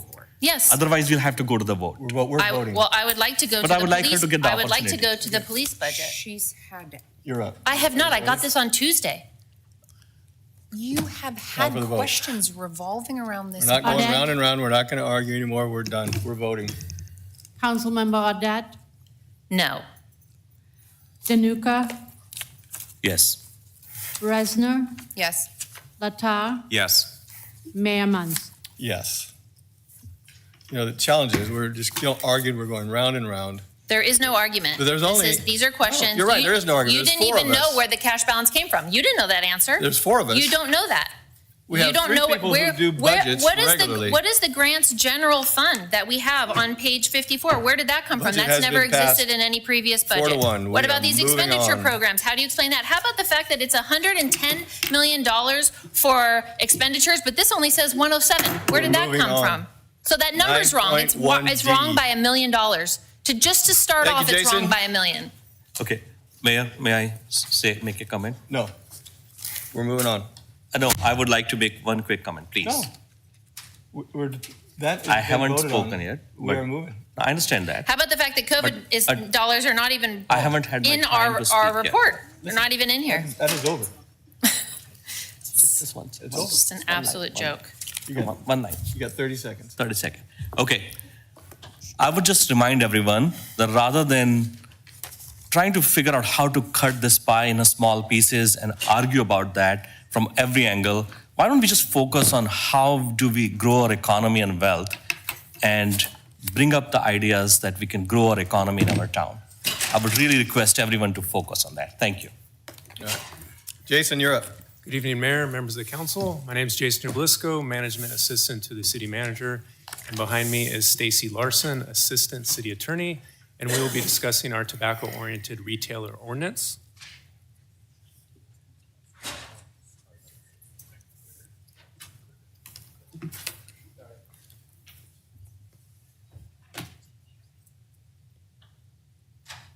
Sorry about that.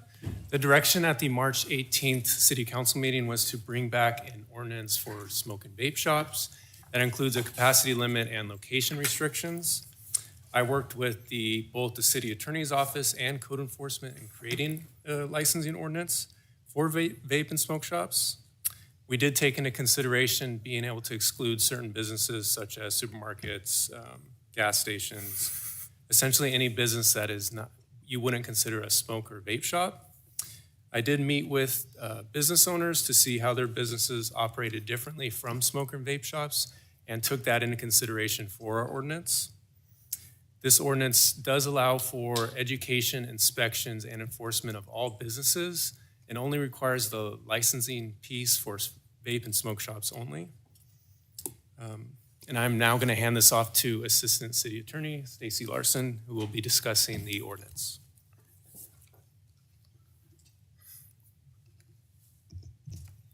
Good evening, Mr. Mayor and council members.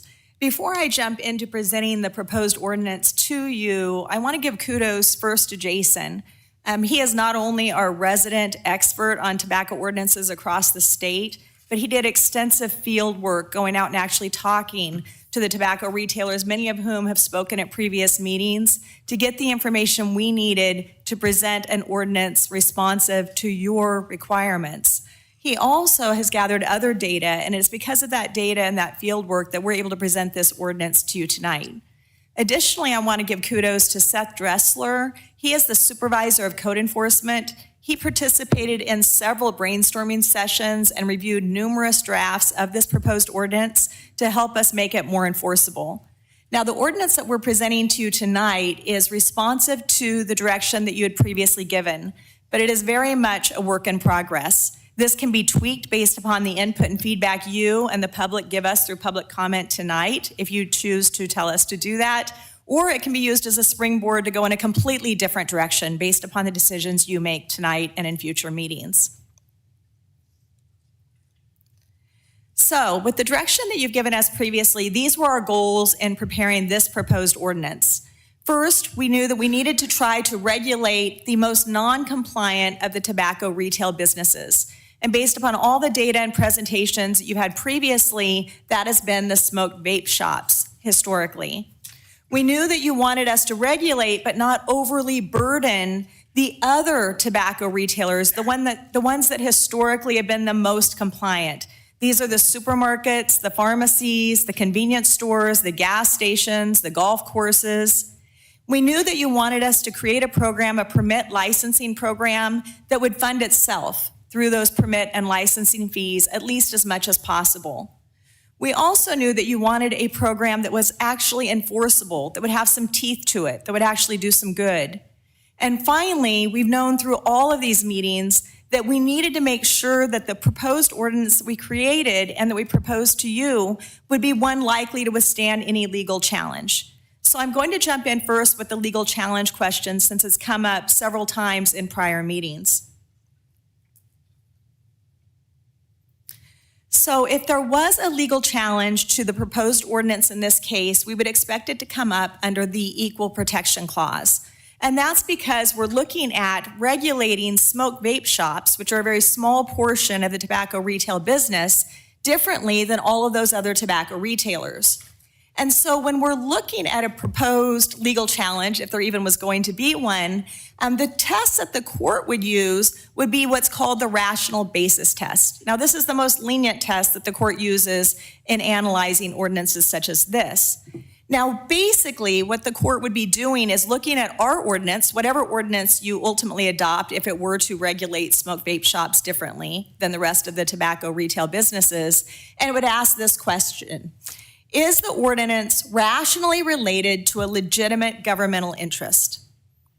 And so that is why in the proposed ordinance that we've created that's in your packet, it starts with all of those findings. And we know, based upon all those former discussions that you've had and all of the public comment, these are exactly the issues that you've been struggling with in trying to make a good decision for the city of Reading. And so the findings, I'm just going to summarize them. There's obviously a page and a half or more of those, but we have a legitimate public governmental interest. Obviously, we're trying to protect the youth in the community. We're trying to promote compliance with the law. We're trying to discourage illegal purchases and sales of tobacco products, paraphernalia, and related items, particularly to our youth. Now, the next part, which is slightly harder, in fact, significantly harder actually, is defining why we need to carve out smoke vape shops and regulate them differently. And that's what all those other findings are doing basically in the proposed ordinance. And these are based upon all of those prior public comment periods, all of the data you previously received, all of those Shasta County statistics that show that our youth in some areas are greater users of tobacco, have more tobacco use than the entire rest of the state, have greater accessibility to tobacco and tobacco products than the entire state. They're very compelling numbers. The next part is, well, why smoke vape shops specifically? And that's because of all of those police decoy operations and because all of those inspections from the state and local agencies in which more often than not, the least compliant tobacco retail businesses overall have been the smoke vape shops. I know I'm saying things that you don't already know, but we have to lay these out in the ordinance to withstand that legal challenge should it ever come up. And that's assuming we even adopt this version of the ordinance. Now, the other part that came into play here, and it's laid out in those findings as well as the prior meetings, is the difficulty of enforcing these particular laws against smoke vape shops. And that's because of their transient nature. No sooner than they appear on the radar as being non-compliant and as appearing as being in violation, then they close their doors and they can pop up somewhere else in the community or change ownerships. Additionally, they have so little to lose. There is much to benefit by breaking the law, but there is very little to lose once we find them in violation. And those are all the reasons that you guys gave us, the direction that you previously gave us.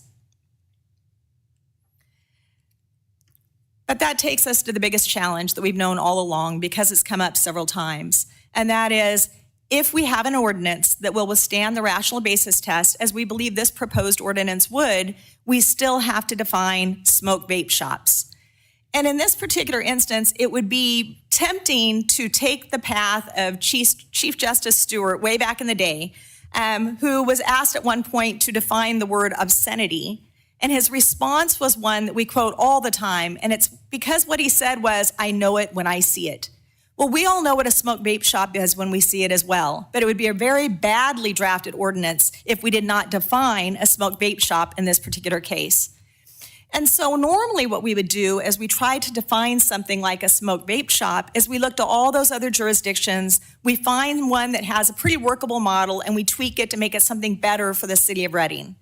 And unfortunately, as you know, from all that research Jason did on several different meetings as we've worked through this process, there just aren't any good role models out there in any of the other jurisdictions to do what this proposed ordinance is trying to do.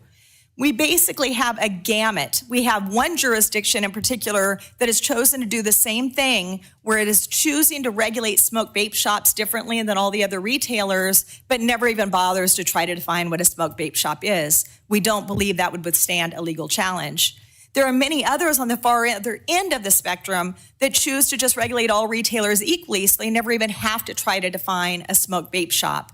And then we have lots in the middle. In particular, we have those ones that look so good on paper, where they're saying things like, if you have a certain amount of floor space dedicated to non-tobacco products, you are not a smoke vape shop.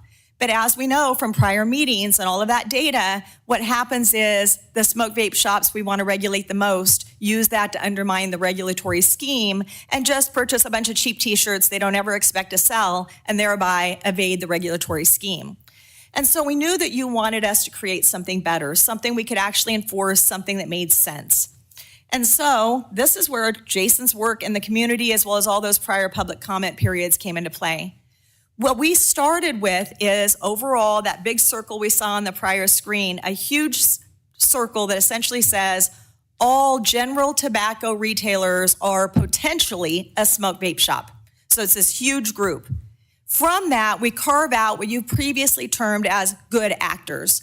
These are those businesses that historically have been the most compliant. We're not saying 100% compliant, but we're saying the most compliant, that they're overall compliant. These are those commenters we heard from even in the last meeting we addressed this. The Baljvan Singh family, I believe they're here tonight as well. They own over 30 convenience stores in the area. And they talked over and over about why it's important to them to be compliant because they have so much to lose. And those were arguments and comments that you found persuasive. And what we did is we analyzed the transient nature of smoke vape shops versus these types of stores that, at least on paper and as well in their testimony or reports to you as a commentary, where they have too much to lose, and that's why the data supporting the fact that they're the most compliant. So essentially what this definition does is it says everyone is a smoke vape shop unless you meet 3 of these 7 criteria. And these 3 of the 7 criteria are designed to carve out those historic good actors such as supermarkets, golf courses, gas stations, convenience stores, et cetera. So the criteria here, it's a lot of words on the page, but it's essentially saying we want businesses to be accepted from this permit licensing scheme if they have enough skin in the game that we know we can overall trust them. And so the skin in the game we're talking about is these are businesses that may have contracts with tobacco manufacturers.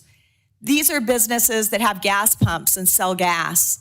These are businesses that have an active good standing licenses to sell beer and wine through the ABC. These are businesses who have ownership rights in the property on which their businesses hold business. These are businesses with a minimum gross sales of non-tobacco products in excess of 75%. These are businesses that include a pharmacy on site. These are businesses whose primary use is a golf course. Now remember, to be accepted from the permit licensing scheme, they just have to meet 3 of these 7 criteria. And as Jason went out in the community and talked to the general tobacco retailers, he found that supermarkets, convenience stores, gas stations generally fit the 3 of the 7 criteria, but smoke vape shops did not. So let's look overall at the proposed ordinance. Obviously, it's over 18 pages. There's a lot of detail in there. I'm going to cover the high points. First, it requires 1 license per location. Sometimes smoke vape shops are owned by 1 person, but there are 3 or 4 locations within the city of Reading. It would require a separate license for each location. It would have to be renewed annually, and it would be non-transferable. If a owner or proprietor of the smoke vape shop had a permit or license and wanted to sell or transfer that particular business to someone else, that person would have to apply for their own license. Now, you asked us to consider density and proximity. Regarding density, we've come up with a number of 20 within the city, that essentially there can only be 20 of these permits, licenses given, meaning only 20 smoke vape shops within the city of Reading at a given time. Now, I did note eventually, because we talked about that grandfathering in of existing businesses, that we're going to go into more depth with the next slide. Regarding proximity, these smoke vape shops cannot be any closer than 1,000 feet of schools, that's K through 12, parks, libraries, youth-oriented facilities. And they cannot be greater or less distance than 500 feet of another smoke or vape shop. Now, this is obviously after the grandfathering in of existing businesses. So as to existing businesses, you'd asked us to make sure that we are not putting out of business any existing businesses that are compliant. And so this particular ordinance actually proposes to grandfather in all existing smoke vape shops. Based on the last tally, I believe it was around the number of 29. And if those 29 businesses apply for this permit or license within 60 days of the ordinance adoption, and if they're otherwise eligible, they would be granted permits, even if it's more than that number of 20, and even if they don't meet the proximity and density requirements. And that's assuming not only the accurate application, the timely application, but also that they were actually in business for the 60 days prior to the ordinance being adopted in that application, and that they not substantially change their operations in that period. Now, you may be asking yourself, what about the general tobacco retailers? If we actually go down this road and we make the permits and licenses only for the smoke vape shops, what guarantees do we have that those good actors will remain good actors? And how do we make sure that they really are good actors? Well, first of all, the education and inspection parts of this ordinance apply to all, not just the smoke vape shops subject to the licensing scheme. Not only that, but the record retention applies to all, because we're not just going to trust that, in fact, they meet the criteria. They're required to keep their invoices and receipts for a period of 4 years, so we can see if the paperwork supports their claims and whether or not the paperwork also supports what we're seeing on the floors of their stores during the inspections. All of the penalties also apply to all. However, the licensing permit scheme under this proposed ordinance would only apply to the smoke vape shops. And so it is this ordinance is offering a variety of penalties. These are many tools that basically would be in the tool chest of law enforcement or code enforcement in enforcing this proposed ordinance as well as state law. And these go from denial of the applications to suspension or revocations of these permits or licenses, as well as other penalties such as criminal prosecution for infractions or misdemeanors, administrative penalties and fines, and nuisance abatement.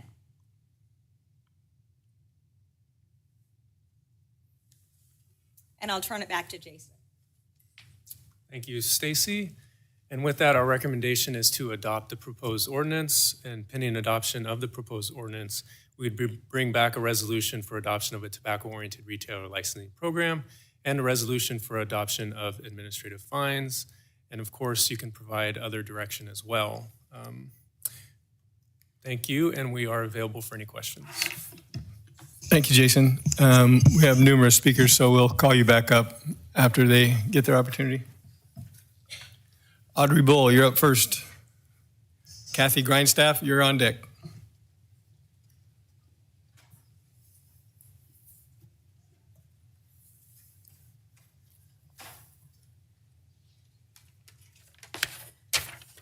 Good evening, Mayor Munns and City Council members. My name is Audrey Bull, and I'm 20 years old.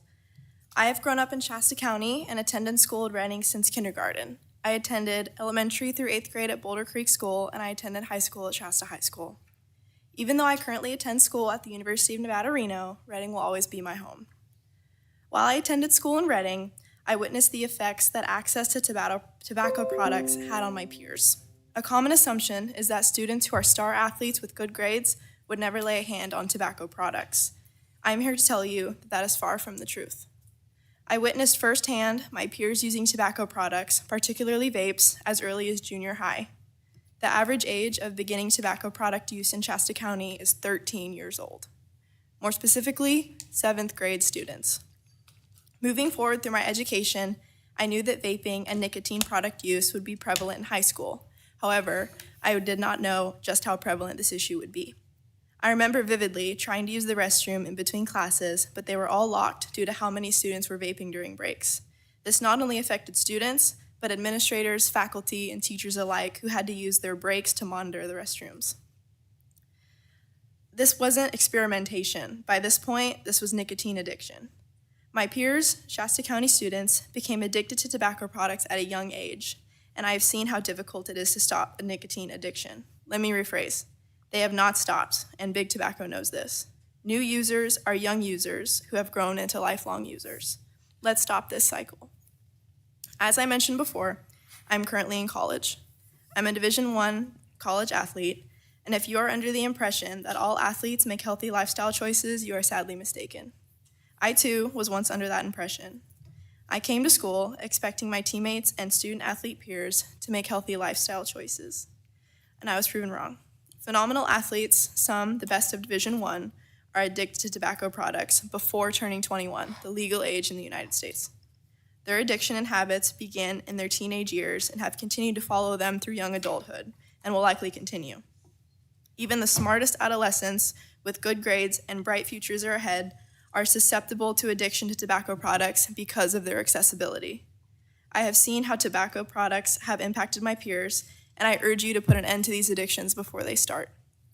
Limiting access to tobacco products in local retailers is the most effective way to reduce accessibility, and I urge you to consider making that change. Thank you for your time. Thank you. Go UNR. Kathy Grindstaff, Kristen Schrader, you're up next.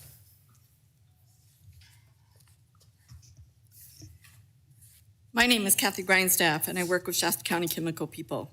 Mr. Mums, I just want to say that we really enjoyed having your son as part of our every 15-minute program at Foothill High School. Thank you. We hope you walked away with a better understanding why we fight so hard for our youth. They are our future, and everything we do is to protect them. That is why I encourage you to consider regulations and/or ordinances that will license all tobacco retailers in the city of Reading. This is a first step in protecting our youth from the harmful effects of nicotine and/or other drugs being used and sold. Like any other new ordinance, there will be pushback, but we must start somewhere to protect our youth. Our youth can tell you that obtaining vaping devices and other nicotine products is easy, and that the only way to change this is to take a stance against these products with prevention. This is not about the 21-year-old who is legally able to obtain nicotine products. It's about an industry that their goal is making money without regard to who is purchasing or using their products, when in fact, the younger they start using, the longer they are a customer of this industry. We are not here to punish those that are following the rules, but those who choose to ignore the laws. This is about holding those businesses accountable for not following the rules, and this includes training of employees, which are the owner's responsibilities. As a former business owner, the buck stops at the top.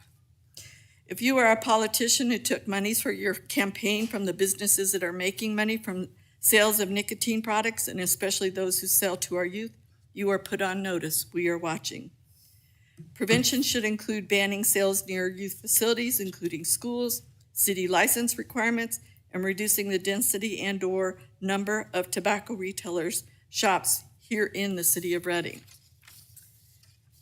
The nicotine industry is sadly unregulated and not held accountable for their actions. Our actions and regulations would be self-sustaining by requiring license fees and holding this industry accountable with frequent shoulder tap operations and inspections. Preventing youth use starts with us, and you have the power to make positive changes for the sake of our youth. Thank you. Thank you, Kathy. Christian Schrader, Caitlin Wedlin.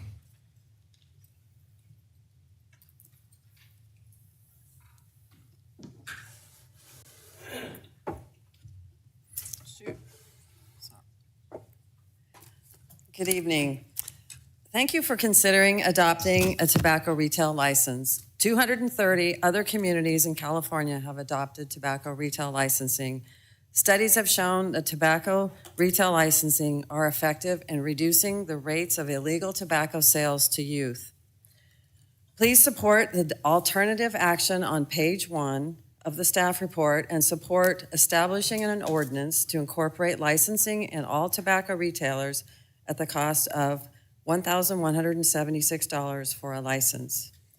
Reject the proposed ordinance found in the agenda as it does not address regulations of all tobacco retailers that I'm asking for in alternative on page 1.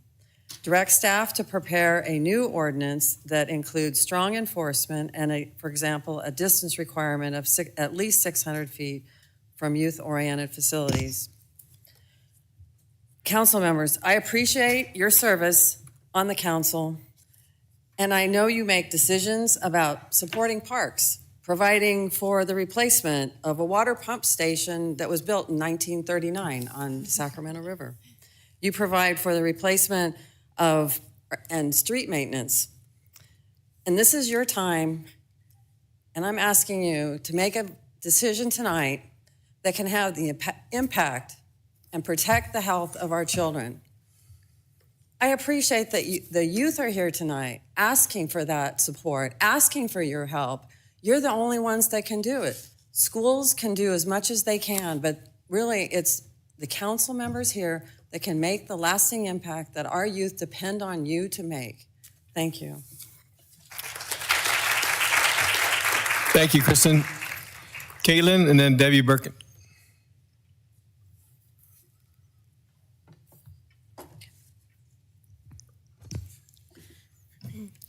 Good evening, Mayor Munns and City Council members. My name is Caitlin Winland, and I'm 18 years old and just graduated from Shasta High School. I'm a part of the Shasta County Office of Education, Youth Commission, and Peer Educators. The purpose of both these programs is to improve the lives of local youth within Shasta County in regards to substance prevention. My junior year of high school, a team of local community members and I presented to you about tobacco retailer density, in particular their proximity to schools. As a student, it is blatantly noticed when peers vape and use tobacco products. A common occurrence as seen amongst peers is during breaks, lunch, before and after school, the restrooms are filled to the brim with people vaping. When the doors open, smoke billows out along with fruity and artificial fragrances. Not only does this problem affect students who are addicted to substances, but it impacts the whole student body. Administrations at various schools within the county have closed or limited restroom use in order to prevent the problem. While this causes problems within schools, it further raises the question of where do students gain access to these products. While some students gain their products from plugs, which is a person who is a well-known supplier of illegal products, other students gain products from nearby tobacco shops.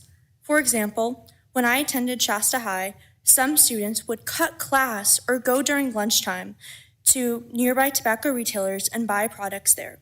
The ease of accessibility with the close proximity of tobacco retailers to Shasta County schools is a disaster of tobacco-addicted youth and a tobacco-addicted community waiting to happen. This problem may seem that it solely affects youth, which is true in part. However, this issue affects schools, parents, and our community as a whole. As a young person, not only is it disheartening to see so many youth addicted, whether that be in classrooms, school halls, in public, or via social media, but it's extremely disappointing to see that this problem is not being addressed by our city leaders.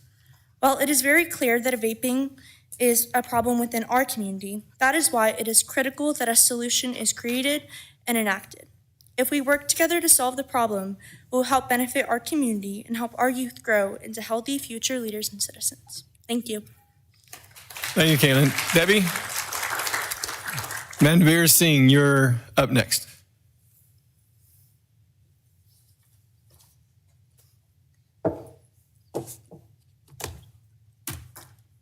Good evening, Mayor Munns, council members, and community members. My name is Debbie Burkett. I'm the Tobacco Compliance Specialist for Shasta County. I've served in this position for 6 years. I've had the opportunity to train Reading Police Department on tobacco laws and enforcement protocols. I've also been asked by the Department of Justice to be a keynote speaker at their North State tobacco training for law enforcement. So I'm actually considered a subject matter expert on compliance and tobacco. So tonight I'd like to address a couple of misunderstandings that we have here in this community. Number one, there is no legal definition of what a vape shop is. There's nothing in the books on that. Secondly, there's a misunderstanding that it's that tobacco law violations are only happening at tobacco vape shops, and that's simply not true. They're happening across the board with all businesses. Recently, I did site visits, inspections in Reading. I did 47 site inspections in 8 days. There were 57 violations. 16 were repeat offenders. I visited 26 gas stations, 1 discount store, 1 pharmacy, 4 markets, and 15 tobacco vape stores. Those all had violations. Please note that some of the retailers had more than 1 violation, so the numbers will not look exactly accurate. Also, please note that I do not have the authority to cite violators, nor can I seize illegal products. That authority remains with our Reading Police Department.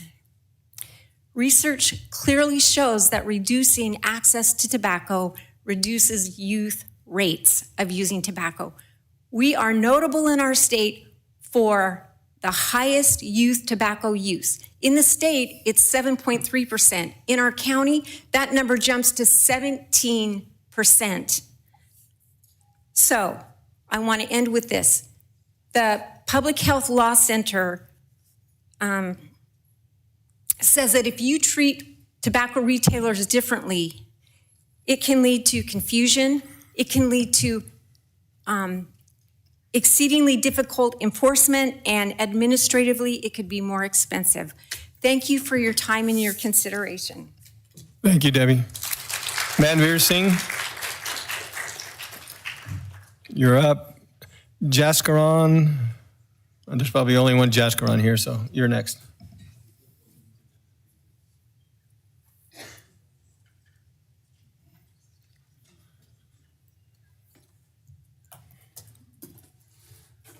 Good evening, everybody.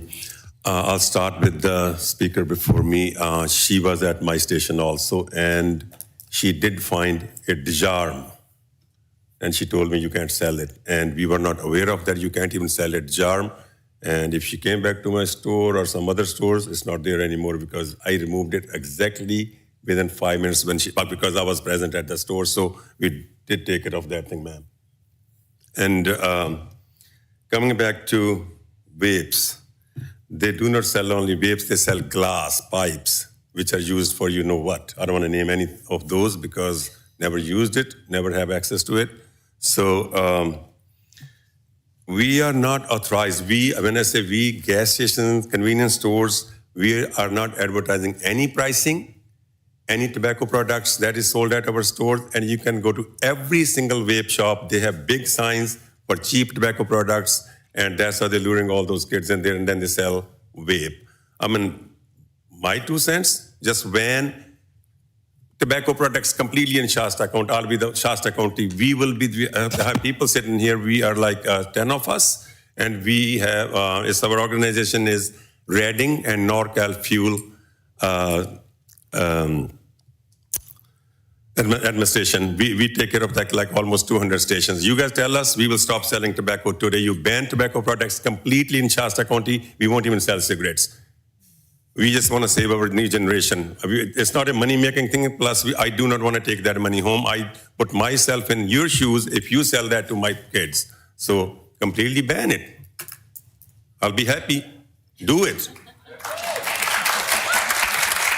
And I'm not just saying I'll be the first one to burn all those cigarettes, these Marlboro or whatever the hell it is, I will burn all of them. You guys just ban everything.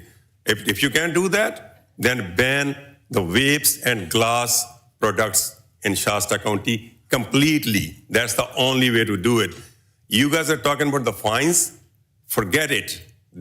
We talked to the smoke shop owners. They are willing to pay you guys $5 grand per month, 60,000. You guys ask them 60 grand per month, they will give it to you happily. And I'm giving you the first-hand information. Forget like 10,000 fine or 5,000 for license. They are willing to pay you $5 grand per month if you let them sell it. Make money for city if you want to do that. But like our problem is, everybody's going to convenience store, gas stations. You guys, I mean, there should be only 20 vape shops, and you authorize not 29. Who did that? You need to. I mean, I can tell you guys, at least 6 vape shops. They are not even 200 feet from elementary school and high school and middle school. You need to shut those down at least. I mean, they are not even 500 feet. Forget 1,000 feet. Can you take action on that one? I would love to see that. Thank you, Manveer. Jaskaran, you're up next. And Sophia Gaxola. I know I messed that up.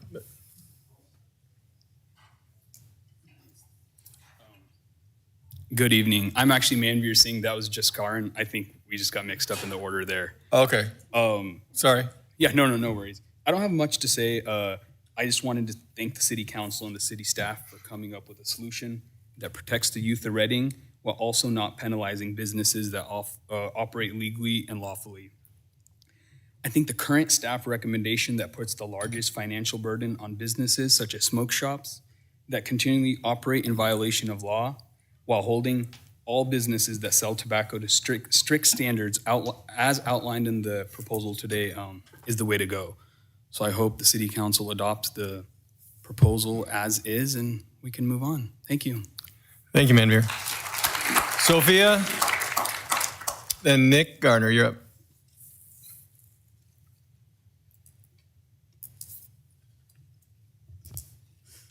Good evening, everyone. Thank you for this opportunity to speak with you today about an issue that is plaguing our current youth and compromising the future of our community. My name is Sophia Gaxiola, and I'm a recent Shasta High School graduate representing Shasta Youth Leadership, or SILK Camp, as well as the Shasta County Office of Education Youth Commission. SILK is a summer camp aimed at encouraging kids to establish healthy relationships with law enforcement and lead violence and drug-free lives. Similarly, SCOA Youth Commission is a group of teenagers targeting drug prevention and education in schools in our community. Even with these amazing programs, it's hard to drill healthy choices into young minds when there is a tobacco store within 1,000 feet of over 54% of Reading City schools, as found by Debbie Burkett, Shasta County Tobacco Compliance Specialist. Shasta County's rate of students using tobacco is over twice the state average, and it shows. As a high schooler, I've learned to start drinking water earlier in the day so that I don't have to use the school bathrooms, because they aren't used as bathrooms anymore.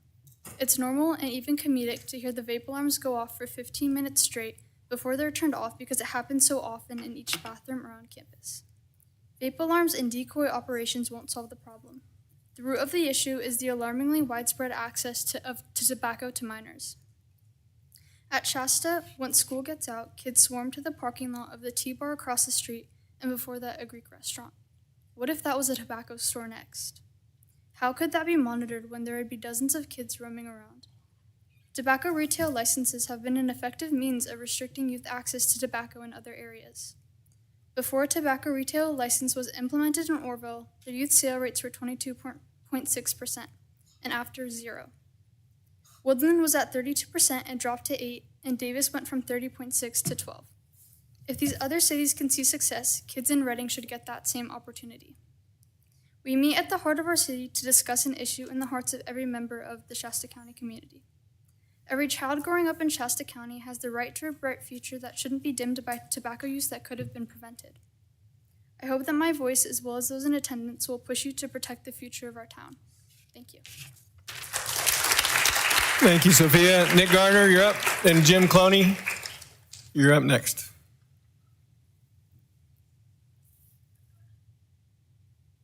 Well, I'd just like to say that I support this ordinance. I kind of wish it went a little bit further as far as selling tobacco. And with that, I'd like to leave my last 2 minutes and 45 seconds to Tanessa so she can tell us what's wrong with the budget. Go ahead. Thanks, Nick. Jim, you're up. And lastly, Mark, you're on deck.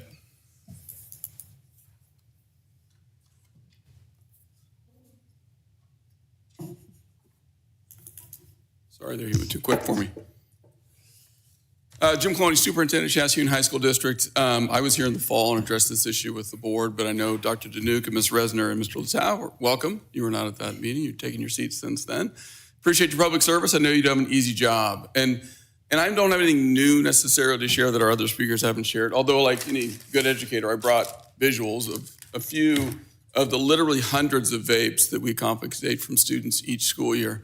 I honestly think that the limit you have at hand is, in terms of the ordinance, the idea of targeting the vape shops.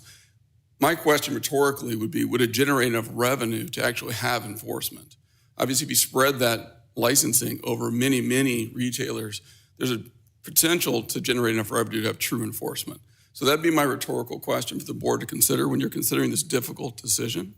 And actually, in the minute that I have left, and I'm gonna be quick, I'm gonna go off topic, and I know Chief Barner's gonna speak in a few minutes. And I'd just like to publicly thank the Reading City Council, the Chief of Police, and RPD. We have a school resource officer at Foothill High School this year for the first time in history. We struggled.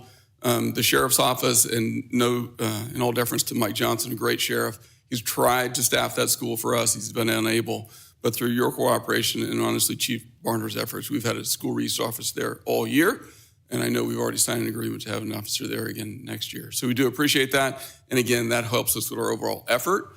We really feel we're working on the enforcement and education side, but what we need help from you on the vape issue is curtailing the supply. And I would encourage you to do everything you can. Thank you. Thanks, Jim. Mark? And one condition is you can't retire yet.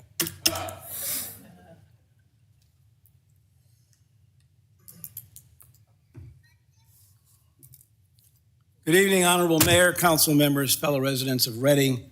And for those of you that don't know me, my name is Mark Mazzano. I am a former councilman for the city of Reading. I'm here to ask you, the council, for your leadership in addressing an issue that affects the health and future of the young people and the people of our city, the high rate of underage tobacco use in Shasta County, and what you can do to stop it. Shasta County, as you have heard, currently leads the state in youth tobacco use. That's not a statistic to be proud of, but it is a call to action. Despite state laws, including the ban on flavored tobacco products and raising the minimum purchasing age to 21, youth in our city are still getting easy access to tobacco, especially flavored e-cigarettes and vaping products. These are not accidents. They are signs that enforcement is falling short. And here in Reading, we have a unique opportunity to change that. Tonight, I'm urging you to establish a local tobacco retail license ordinance, a proven cost-effective strategy to reduce illegal tobacco sales to minors. It creates accountability by requiring all businesses that sell tobacco to obtain a license and comply with all local, state, and federal laws. It funds enforcement using license fees, not general fund dollars. That means we can afford to do regular compliance checks and investigations and education without placing a burden on the city. It gives us a real leverage. If the retailer is caught selling to minors, their license can be suspended and or revoked. Other cities across California, over 230 of them, have already adopted local licensing ordinances, and the results are clear. Lower rates of youth access, higher compliance among retailers, and safer communities.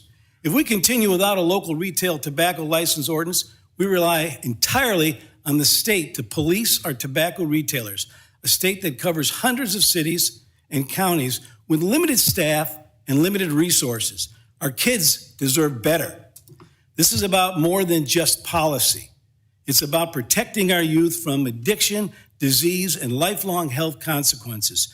The tobacco industry is targeting our kids with sweet flavors, sleek devices, and easy access. We need to do everything in our power to fight back, and we can right here, right now, by passing a local tobacco retail license ordinance that will finally give our city the tools and funding it needs to effectively enforce all of the tobacco laws. Reading has always been a community that looks for its own, and let's lead the way by making the decision today. Let's give our code enforcement and public health officials the support they need. Most importantly, let's make it clear to our youth that their future matters to us. With that in mind, I urge you to reject the ordinance being presented tonight and instead direct staff to develop a straightforward ordinance requiring all businesses that sell tobacco products to obtain a tobacco retail license without exception. Thank you for your time and your thoughtful consideration. Thanks, Mark.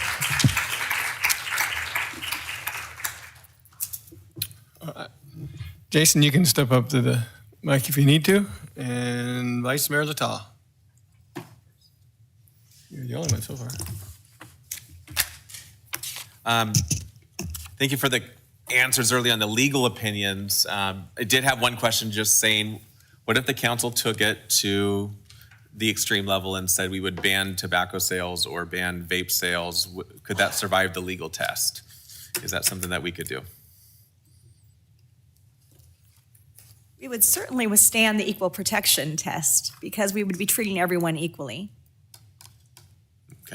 The only thing that we'd want to look at is preemption. My recollection is that we're not prohibited from banning it, but we would just double check.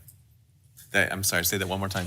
Preemption. Sometimes the state law prevents us from enacting certain regulations. I haven't looked at that one specifically. My vague recollection is that we can ban it, but we just want to double check. Yeah, I got it. So I've asked a lot of questions over the past 2 months from our last council meeting, and the takeaway after the last council meeting, I just really walked away thinking, okay, it's the vape shops that we really need to go after. That's the problem.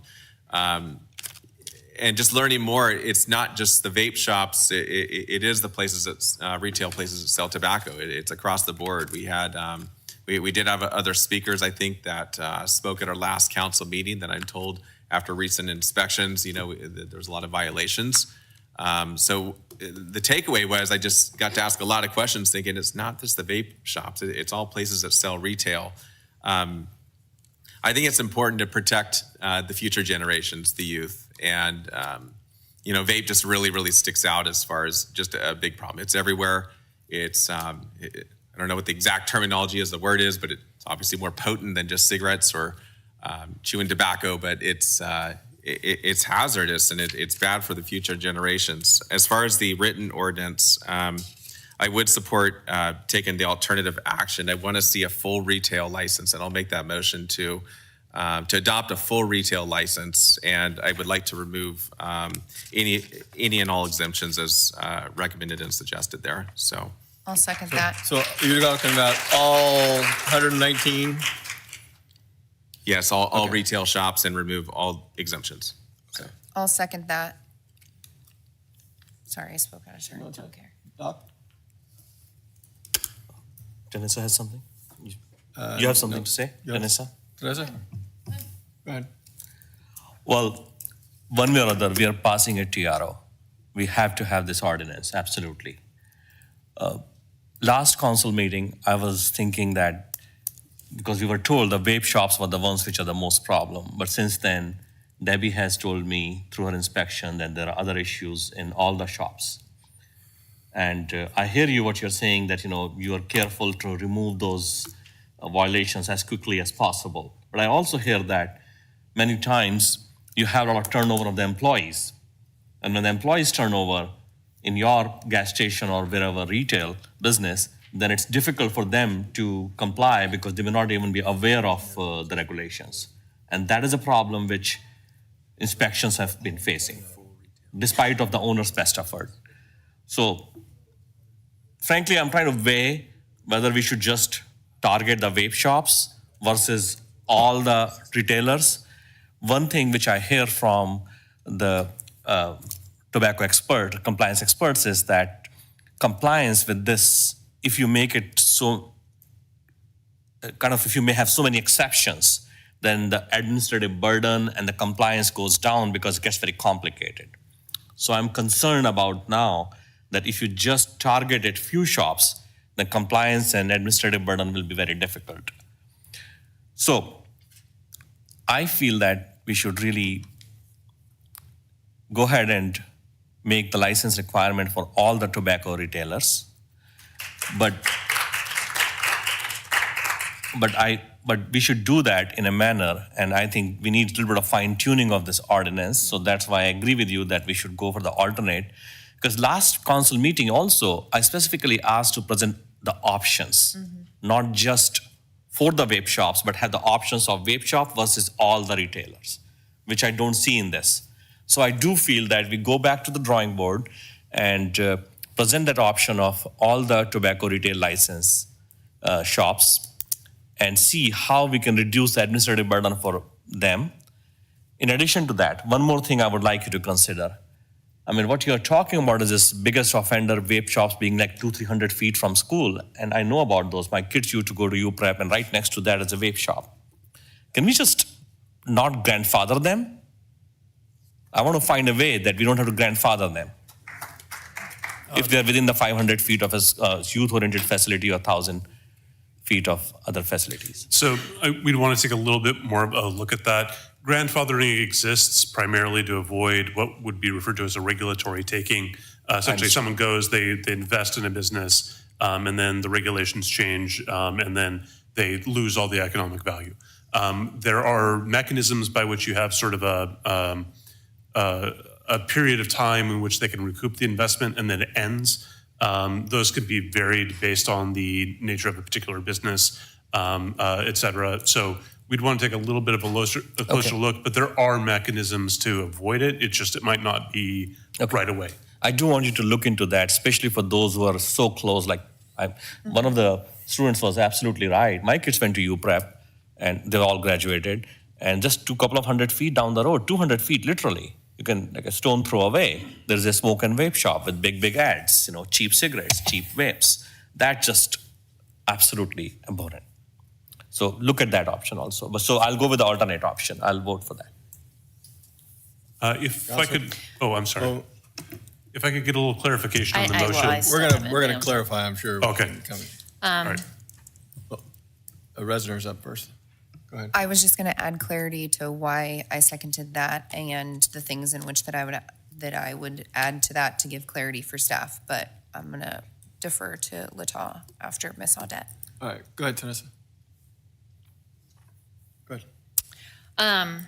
So this has actually been voted on several times, and then this is the result every time. So apologies, because I know that you've brought this back several times, done several studies, and while there are violations, it would be similar to if you had a restaurant that had some violations. The issue that we were talking about is, are they selling to kids? And so the violations that we were discussing when they did the shoulder taps was, are these stores selling to kids? Which ones are selling to minors? And that was the targeting. So if we go by just violation, just about every business can have violations. So they're not apples to apples. So the idea that all the retail shops are having the same violations as the vape shops is inaccurate. They may be having similar in that you're selling a product that you're not supposed to be selling that they have now banned, or whatever the new statutes are. But as far as targeting or selling to minors, that was sort of the context by which we were talking about and the violations that we were talking about, and they're not the same. It's not apples to apples what vape shops are doing versus what retailers are doing, supermarkets, convenience stores, gas stations, all those criteria. Those are different. And last time, that we had this deal, they discussed all of the investment in the measures that they're taking to not sell to minors.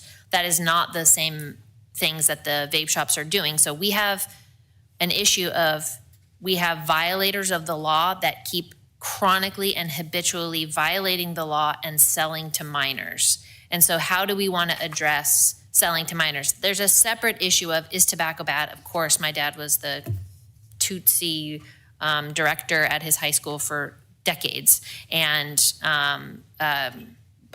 so tobacco is horrible. My dad said our whole, just don't do it while you're in high school, because the odds of you picking up smoking after 18 are very, very low. So he was like, just wait till after high school. So I get it. I've been told my whole life, don't smoke. So I don't think smoking is good. I think it's horrible. I don't think banning it. I think parents are actually the number one source to give children vapes and smokes, which is terrible. But the issue is not, can we control people's behavior? The issue is, they're violating the law. Can we address it with some legislation to prevent them from doing it? And if they are super bad actors, can we penalize them to the point where we can remove them from doing business in a city, especially close to our schools? So on that subject, I get wanting to do more. Would you guys be amenable to phasing this in? To phasing it in, like, let's start with this ordinance that they have created for the vape and the smoke shops. Let's see if it's effective. We now have a tobacco officer that was grant funded that's coming in.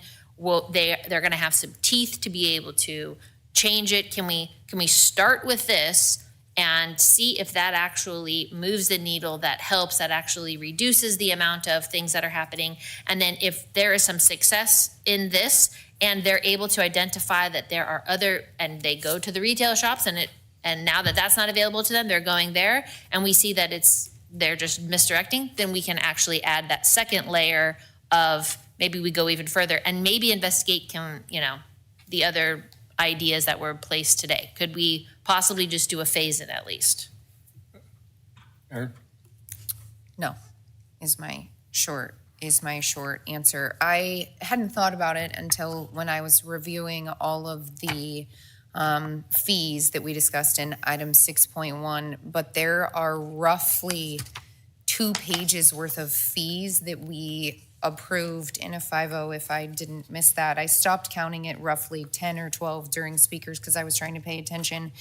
But these are basic fees in our permitting sort of situation that we didn't argue over. And at the moment, we're arguing over $1,176. What? And the trade is, because if we do what it is that Councilmember Lataw suggested, it is roughly a fee of $1,176 to do our best bet, which we have data that shows the best thing we can do is have a TRL. That is evidence-based research that says if we have a TRL, we can dramatically reduce access and teenage smoking. Most of the time that's vaping, yes. So when I'm looking at, we're fine when we're talking about water heaters and HVAC, or we're talking about you're gonna move dirt on your property, and we're totally okay with it. But when we're having a discussion about tobacco access and enforcement for our children, this all of a sudden is way too much money. And I think that piece after, yes, I did the same thing as you, and as you, I started asking a ton of questions because it felt like through this entire process that we got a lot of different numbers, and what we were being told, those numbers didn't match up. And so I started asking a lot of questions, and I started asking for data. And I think that every person on this dais agrees that they care about children, and they agree that tobacco use is terrible for children and for our youth. And the best thing that we can do is to have a uniform TRL. Evidence shows that, data shows that. And this is not a significant amount of money, especially when we're talking about that we just approved all of these on item 6.1. There are literally, go look, count. I got to over 1,100 on at least 12, and then I stopped counting because there were 2 pages that had items that were 3,000 and 4,000. So I would like to have 600 feet from schools for all new applicants. I think that an officer who's currently the grant-funded officer can handle enforcement while code enforcement is trained. Maybe that's brought back to us in 12 months from now so that we can make any changes based on the data that we have once we have an effective ordinance. And I would love weekly updates to be sent to council on Friday on how that roll. Every Friday we receive updates. On Friday, updates to receive updates. I said that word a lot. Can I respond to that? Because I wasn't looking at the fees at all, so I have no idea what you're talking about on fees. Like that that has no bearing on my decision. It's not about the fees. So this ordinance that came through was how do we actually deal with these bad actors that are selling vapes to kids? These kids are smoking vapes. They're not smoking cigarettes. They're smoking vapes. They gave us all that data in the last 3 times that they presented. So the kids are smoking vapes. They're getting the vapes from vape shops. Vape shops are selling to kids. How do we address that? So as far as the money is concerned, that isn't really something that I'm thinking of. I'm thinking of how do you actually stop the bad actor? And so the bad actors are vape shops. How are we going to address the vape shops? So this ordinance right here that stops the vape shops and charges them and does it, I think is great. A TRO, actually we did a whole presentation the last time that TROs don't actually change the behavior of tobacco sales, that all of these other ones we're talking about violations. It did not reduce violations by having a TRO. I think that the bad actors, if we're worried about funding for code enforcement, I would have assumed that the price is based on what would pay for that code enforcement. So does that cover code enforcement or should we increase it? Yeah, the fee would cover code enforcement. So and they would actually be enforcing these 29 different vape shops for that. So I'm not thinking of money or the fee. I'm thinking of how do you actually stop these vape shops who are selling to children? What they didn't find was that gas stations and supermarkets and convenience stores were selling to children. What they found was that was the vape shop. So we need to address that. So if you charge all of them, you're also putting them all under this rule, which is a whole different ordinance, and you'd have to come back for that because we're not going to have the same rules for supermarkets and gas stations and all of that type of thing, I would assume. Okay. Mike? With code enforcement, refresh me, there's 3 levels of enforcement for violations. Violation 1, 2, and 3. as they increase. Can you remind me of that? I don't want to misquote the penalties or how they get permanently shut down. Relating to the penalties, built into the ordinance would be the first suspension is 14 days, and that's for the first violation. A second suspension for the second violation would be 30 days. The third would be revocation if they occur within the 5-year period. But there's built-in flexibility depending on the degree of the violation. So there's a lot of other tools available to code enforcement or RPD, whoever is going to enforce this, that they actually have discretion depending on the type of violation as well. Mm-hmm. Yeah, that answers a great question there. I think about the enforcement to answer some of the thoughts here and the questions that come up. And as we give this ordinance as much muscle as we possibly can, it allows us to do the enforcement, and I think the right thing to do is start with the motion I made there. We cannot trust the state of California to come and give us any kind of legislation that's going to give us muscle to be able to really do this. We talk about local control. We talk about doing things on our own. This is something that we get to do today that we can feel really, really proud of for all future generations moving forward. This is something we get to do and take back local control and do this. And I love it. I love the fact that we get to do something so great and finally move on from that. And that's how we're going to get enforcement doing that. And I would love to come back in a year and say, hey, if it's just still not effective at that, we come back and look at modifying that ordinance or doing something just to ban vape sales altogether. I'd love to see that just out of this town altogether, but I'm willing to start with the motion that we did today and come back and look at doing something more in the future. All right.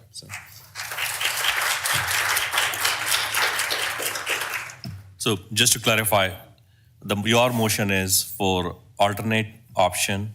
The staff brings back the tobacco ordinance requiring licensing for all the tobacco retailers without exceptions. Yeah, and I would add the 600 feet that Councilmember Resner added to that. Well, that 600 feet will be there anyway. Well, Right? no, but No. that's only for vape shops, so now you'd have to change Oh. it for everything, for Yeah, gas yeah, absolutely. stations, It has to be for everyone. supermarkets, It gas has to be. stations, supermarkets. Yeah, it has to be for everyone, for anything new. Yes. Or For anything new, so Anything new. all future developments on all over the town where the gas station is. Well, they can elect not to sell tobacco. There's a good stat, and I don't know if I don't know if Mark or Debbie would answer that, but they did some case studies about a grocery store that was going to be open up in the Bay Area that was going to be within a certain feet of a school. And the grocery store was told, well, you won't be able to sell tobacco. And you know what they did? They still built the store. They said, we don't care. The tobacco sales are so insignificant to the success of the grocery store. They just didn't care, and they built the store. So I have no fear of future development. That development's just going to stop because they can't sell a cigarette. I don't think that either. I just think that you want to create an equal playing field, and I do think that if you want to ban all tobacco and you want to ban all vapes, let's do that. If that's what you want to do, I mean, I would make that motion and do that. But this right now, what they have prepared is to take care of the bad actors that are happening right now. So I would make the motion that we pass what it is that they have done, because this actually gets it done. If you want to phase in and add a TRO, they're going to have to come back and go through all of that as well. It still is not applying this to vape shops. So why can't we create two separate things? Why can't you pass this to get the vape shops taken care of, to get the more stringent code enforcement for that specifically?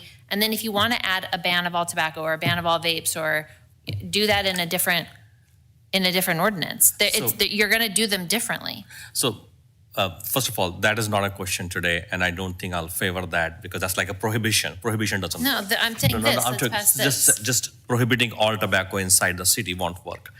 We're not going there right now. That's not the question today. I was initially thinking of just targeting the vape shop, but it has become clear to me from multiple discussions that it has a lot of issues in that approach. So we should, at this point, we should just vote to bring the ordinance back for all the tobacco retail licensing. And then those who do not want to sell it do not need to wait for the prohibition. They can stop selling it now.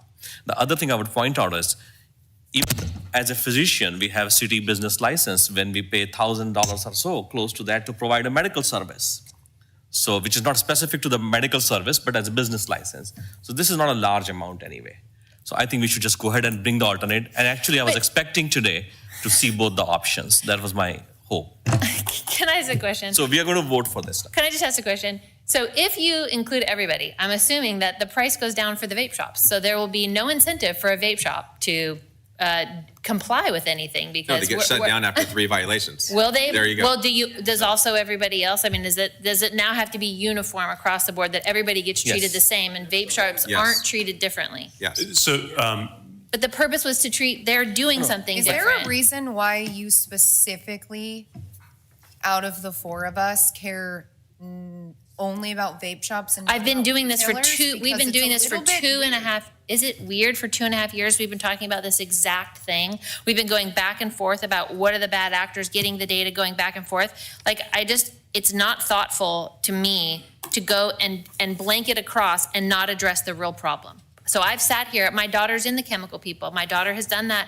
I know all about what's happening with these kids. I know all about these vape shops that are they're not just selling drugs. They're also selling a lot of other things that are not good, and they're facilitating things that are not safe for women. Okay, so there's a real problem here, and we are not taking care of that. We are arguing over how many licenses to pay. They can all pay whatever, but this actually addresses the issue with the vape shops, and I think this needs to be addressed. And when we bring in these other things, it dilutes the issue. The issue is not all tobacco cigarette sellers; it's vape shops. Did you take money from tobacco retailers during your last election? No. Are you? For the city council, I did not take any money from any. That's not the last election that you were in, and that's not the last campaign. Okay. Okay. That is, wow. Kristen, do you have clarity on the first and the second that we have? Yeah, I want to make sure that I understand. The motion is to go ahead. Well, first of all, I didn't hear a second on the second motion. There's no second. So the motion that's on the floor, as I understand it, is for us to come back with a proposed ordinance that would license all tobacco retailers and prohibit new licensees within 600 feet of a school, to have that right. Yep. And then there are other features, I think, of the existing ordinance, such as the cap, et cetera, that I don't hear in the motion would be removed. And then if the council want to get direction on those at that time, we could always go back with additional revisions. Okay. Yeah. All right. We'll take a vote. We have a first and a second. All in favor? Aye. No. One second. This is the alternate option, not the first option. Okay, then I'm aye. Yeah. That's good. Yeah, passes 4 to 1. Gotta come back, right? We're gonna do this all over again? Nothing passes. Come on, guys. Sorry, but you guys are Excuse- Thank you. All right, moving on to 9.2. Mr. Mayor, just for the audience's benefit more than yours, our intention would be to bring it back on July 15th because I think the ordinance as directed would be relatively easy to put together. So that would be our intention. Okay. All right, I don't think you're up, Captain. All right. Consider consulting and professional services agreement with the Economic Development Corporation of Shasta County. You have somebody speaking on it, or you just? Pardon me? Disgusted by that. Mayor, Okay, would you great. like me to? You want to talk about 9.2C? Did you want me to provide a background? or- Is somebody from the EDC here to talk about it? No, actually, the EDC president had a family emergency, and they are not in the state right now, so they are not here. But I'm available, and Jason Jabalisco with our office, he also negotiated the contract, but I'm I happy to just answer. had a question. So is the total amount 194,000? No, so this contract, this is for 144,900. The other note in there about the CDBG is a separate program awarded through the CDBG, the Community Development Block Grant Program. Okay. That is a microenterprise job creation project. Which we've been giving them CDBG money for a while, right? Yes, Is the new amount coming from RU then? No, so this Is amount that is new? partially funded by the general fund and partially funded by REU. Were they There's a- always funded by RU? Yes, that is correct. And the same amount each. In the same amount. So this is not, so the total amount that's coming from the city, one for grant funding, one for RU, and the other for the city is in total 194,900. Is that the same amount that they've been getting? No, the main contract had a 10% reduction. So last year we were at 161, and this year we're at 144.9. So they did have a 10% reduction this year. From our contribution? Correct. And so Okay. that lowered the general fund portion of it. REU stayed the same and CDBG stayed the same. Okay, so I'll make the motion to pass. All in favor of? Yes. Aye. All right, passes unanimously. Yeah. Thank you. Travis? Consider Reading Sports Park lease and concessions agreement, 9.6D. Thank you, Honorable Mayor, members of the City Council. So we did not have a presentation prepared for this item specifically as it was on consent. I'm happy to answer any questions or give you a rundown or whatever information you were after I can deliver. Sorry, I'm a little distracted by the horrific accusation that was just casted upon me, so I'm a little like what off. you did the finance team all 4 months, so. Yeah, I asked questions. I asked for actuals. Yeah. Oh, shoot me. I asked for actuals. Give me a break. Oh my God. That's unbelievable. Okay. The question was, okay, so this is a cost sharing. So you're saying that we are subsidizing their rent. Are they paying rent? Are we subsidizing rent? There is no rent for this agreement per se, so this is a revenue sharing agreement. So. Okay. Go ahead. I just want to make sure I understand. So they're coming in, they're not paying rent to run the restaurant and all concessions, or wherever the concessions are happening, because there's 2 different locations. They're not paying rent, and then we're also subsidizing their operation costs. And then this is what they'll pay over their operation costs and their rental. So in this agreement, they would pay a utility share. And the idea is that there are costs that are generated upfront. And so any money that we have to pay for any bills from this agreement comes from the operator themselves. So in lieu of rent, they are taking care of a few things, we are taking care of a few things, but we also get all of the net income, the net profit, essentially, whatever is left over after all of those expenses. So like personnel, do we not, so if they're going to pay their personnel, they're going to pay their bills, they're going to pay all that, and then we get paid on after all that? Yes. So correct. we're subsidizing, we're not charging them. We're not- Basically, if they make, whatever they make, it's basically back out, no rent, no, just what utility, what, like electricity? It's just a flat utility fee. It's essentially based on the utility costs of the restaurant. Okay, so we're subsidizing their utility costs, or there's no rent, and we're subsidizing their operations, and then above that, their operating costs. Whatever that is, we split 75-25. No, we split the end result profit. The net. Yes. So after all expenses are deducted, so we're not Right. subsidizing in any way. They're starting from zero. They don't have expenses per se, but whatever's left over, we get it at that point. So it's basically we get it on the back end. You can either get it on the front end or the back end. Right. So we're allowing them to do what they need to do. We both have a vested interest in their success because our success comes at the back end.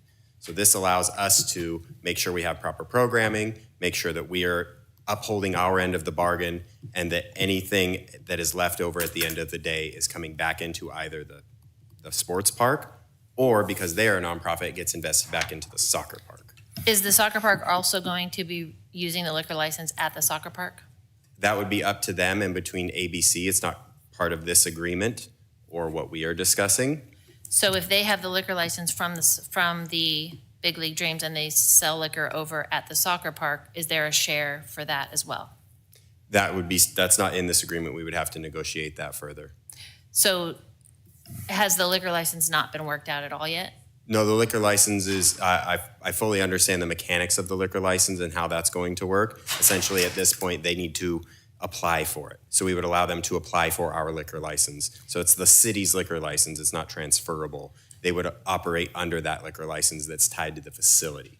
But not the soccer park? That would be up to the ABC and then further discussions between our two organizations. But So that's would not it in come this back, agreement. if that does happen, and they're able to sell liquor at the soccer park, would that come back to us as to how we're going to deal with the profits from that? I'll let City Manager Tippin. Yeah, I would say likely, but what we've talked about up to this point is that the liquor license here would be used within the sports complex boundaries itself, and then they could do their special event permits if they wanted to sell beer at the soccer park so that we wouldn't cross boundaries. But clearly, as we work with ABC, if there's better opportunities, we certainly would pursue that, and we might need an amendment to this agreement. We would amend the agreement? Well, likely, I don't know what that answer would be. Today, I'm expecting that the lease boundaries, which will be on the sports complex, not the soccer association, that will also be the limits of the ABC liquor license. Sure. That's the premise we're operating under. If that changes down the road, then we certainly would need an amendment or something that would allow for the council to approve that change. Okay, so it will come back automatically if Yeah, that if it liquor changes license that, if that gets. changes in that regard, yeah, what we're asking for right now, and I think these are good questions relative to the fact that it's not completely finished yet, is that we be allowed to finish it in concept with what we have here. And the reason for that is because our next meeting is July 15th, and we would like to, if possible, get this thing up and running sooner than later. And so we think we can do that if we have the authorization. But any significant changes of, shared revenues or anything like that would have to come back. I'm all for that. If we lock into this 75-25 and then turns out that they can do that, I mean, we may want to negotiate how that works. So does this is for how long? This is a 2-year agreement with 3 one-year extensions. The idea is that the first 2 years, really the whole thing is a trial. Totally. We are learning as we go on Yeah. how this relationship will work, and we are all on the same page that things will change. And if those are major changes. Is he pointing to you guys? Okay. Hi. Yes. Mr. Breedlove and I have been working on this extensively, and we understand that things will change, that we are in uncharted territory with how this agreement will function, that we have to get down to the nitty-gritty on restroom cleaning and all of these sorts of things that will just be learned along the way. So that means that during the course of this agreement, adjustments will have to be made. Major adjustments will definitely be coming back. Okay. And On the record. just to clarify, not to complicate things too much, but it might actually be an amendment to the lease for the soccer park rather than an amendment to this agreement. If we're talking about essentially what is the terms of them serving alcohol at that facility. Well, I'm just thinking ahead. I'm thinking if it was 50-50, you know what I mean? Then just to make that more even, can we even amend this to address that? Because I do think it'd be a good source of income for the soccer park. I think that's a win-win situation to be able to fund them as well. So Yeah, and that's actually a great point. We've had that discussion. Okay. The Soccer Association has generously offered the 75% because they know we have so much to do to catch up at the sports complex. But we've had the discussion that, let's just say this is just a bomb, great thing, and that they're making so much money doing some great things that as we get into the third year, maybe there is a renegotiating at that point. And so we've had that discussion at a high level right now already. Okay. As long as it's They're- baked they're- in that They're that's all definitely possible. taking care of themselves as well, but they're being Good. super generous with the first couple years for sure. Yeah. We like to Yeah. call this a perpetual fundraiser. So essentially Yes. that they are raising funds for the soccer park, doing business with us, and we are able to do the same thing. It also helps us with the soccer park so that they are more fiscally stable. And not selling cigarettes or tobacco. Just kidding. Thank you. Well, they'll have to pay it for I'm it. not getting any great read off of Kenny. I don't know about you guys, but he's I'll make a pretty motion. stoic there. I'm not going, no smiles, nothing. I'll make a motion. I'll second the motion, but Mike wants to say something. No, I was just going to say I appreciate the soccer park. I mean, that's true servant leadership, what they're doing. They're not going in and asking for big profits. There's major expenses at the sports park, such as a walk-in refrigerator that has to be paid for. What is it, $100,000 or $200,000 in repairs that need to be done? And the fact that they're taking less profit, thank you for that. That's servant leadership right there, being able to give back to your community and help this park operate. Thank you. Thanks, Kenny. Thank you. All right, Thank so you. we've had a first and a second, so we're voting. All in favor? Aye. All right. Now, Captain Ortega, I think you're up. Consider extending the lateral signing incentive for the Reading Police Department. And then, Michael, you're up next. Good evening, Honorable Mayor, council members. I'm Reagan Ortega, Captain of the Administration Division at the Police Department, where I oversee the hiring and recruitment for all of the department. So I'm here tonight to talk to you about a very successful program that we've had over the last several years, which is our lateral signing incentive.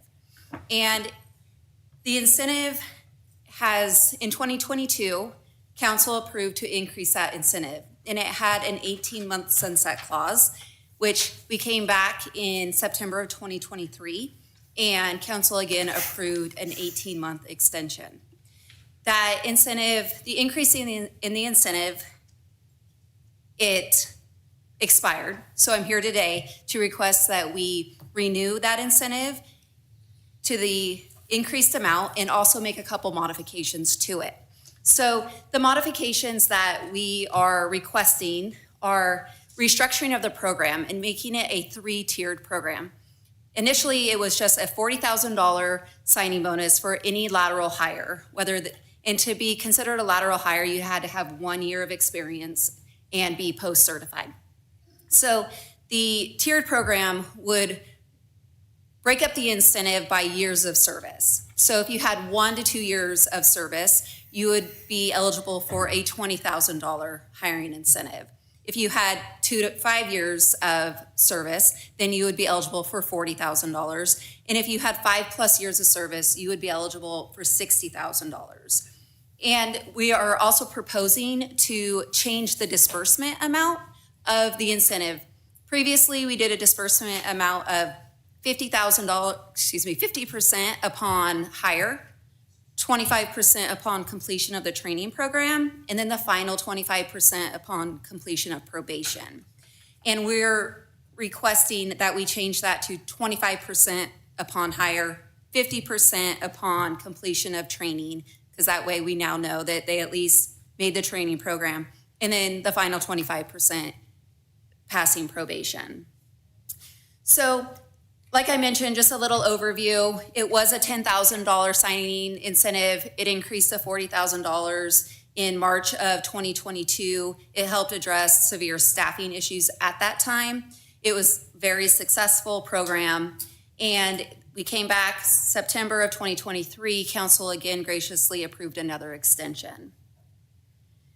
So, results of the program to date, since the increase in 2022, we've hired 29 lateral officers, and we still have 21 of those officers employed. We've also hired 17 recruit officers with 14 still employed. So to break it down, why the lateral hiring incentive is important is because it is a great cost savings tool. To send a recruit to the academy, that means they have absolutely no law enforcement experience. We're taking a gamble on them that they're going to pass the academy, they're going to pass our field training program, and become successful police officers. It costs on average about $109,000 to have a recruit go to the academy and complete an extended field training officer program, as opposed to a lateral officer who has a significantly reduced training program, which is about average 9 weeks, versus a recruit who's about 17 to 20 weeks, not having to pay any of those academy costs. It only costs us, if we were to give them the $40,000 signing incentive that we were giving them, it's an average savings of $69,000 per lateral hire. So we are significantly saving by hiring lateral officers, even with paying the incentive bonus. There is no fiscal impact to the general fund with this program. The funds are allocated through salary savings, and again, it's a $69,000 per hire savings. So it's fiscally responsible for the police department, for the city, to be able to offer this incentive to help get qualified laterals to the police department. So, as I mentioned, lateral officers are post-certified. They have the experience. We've done background checks on them. They have proven at their prior agencies that they can be police officers and they can meet the requirements of the job here in Reading. So it's less of a risk taking a tried and tested officer versus a gamble on a new recruit. It allows for a faster deployment of those resources because they don't have as long of a training program, and they're able to hit the streets and be a solo officer sooner, which helps when we have staffing shortages. And again, it's just a reduced training time and a faster turnaround for them. Another reason that we would like to modify and extend this program is to stay competitive with our agencies in the North State and in the Bay Area. So as you can see here, most other agencies are offering lateral incentives, and we, at the $40,000 range, we're right in the ballpark. There's definitely some agencies who are offering more than us. Alameda Police Department is $75,000. Butte County just got their sales tax initiative. They're now offering a $50,000 signing incentive.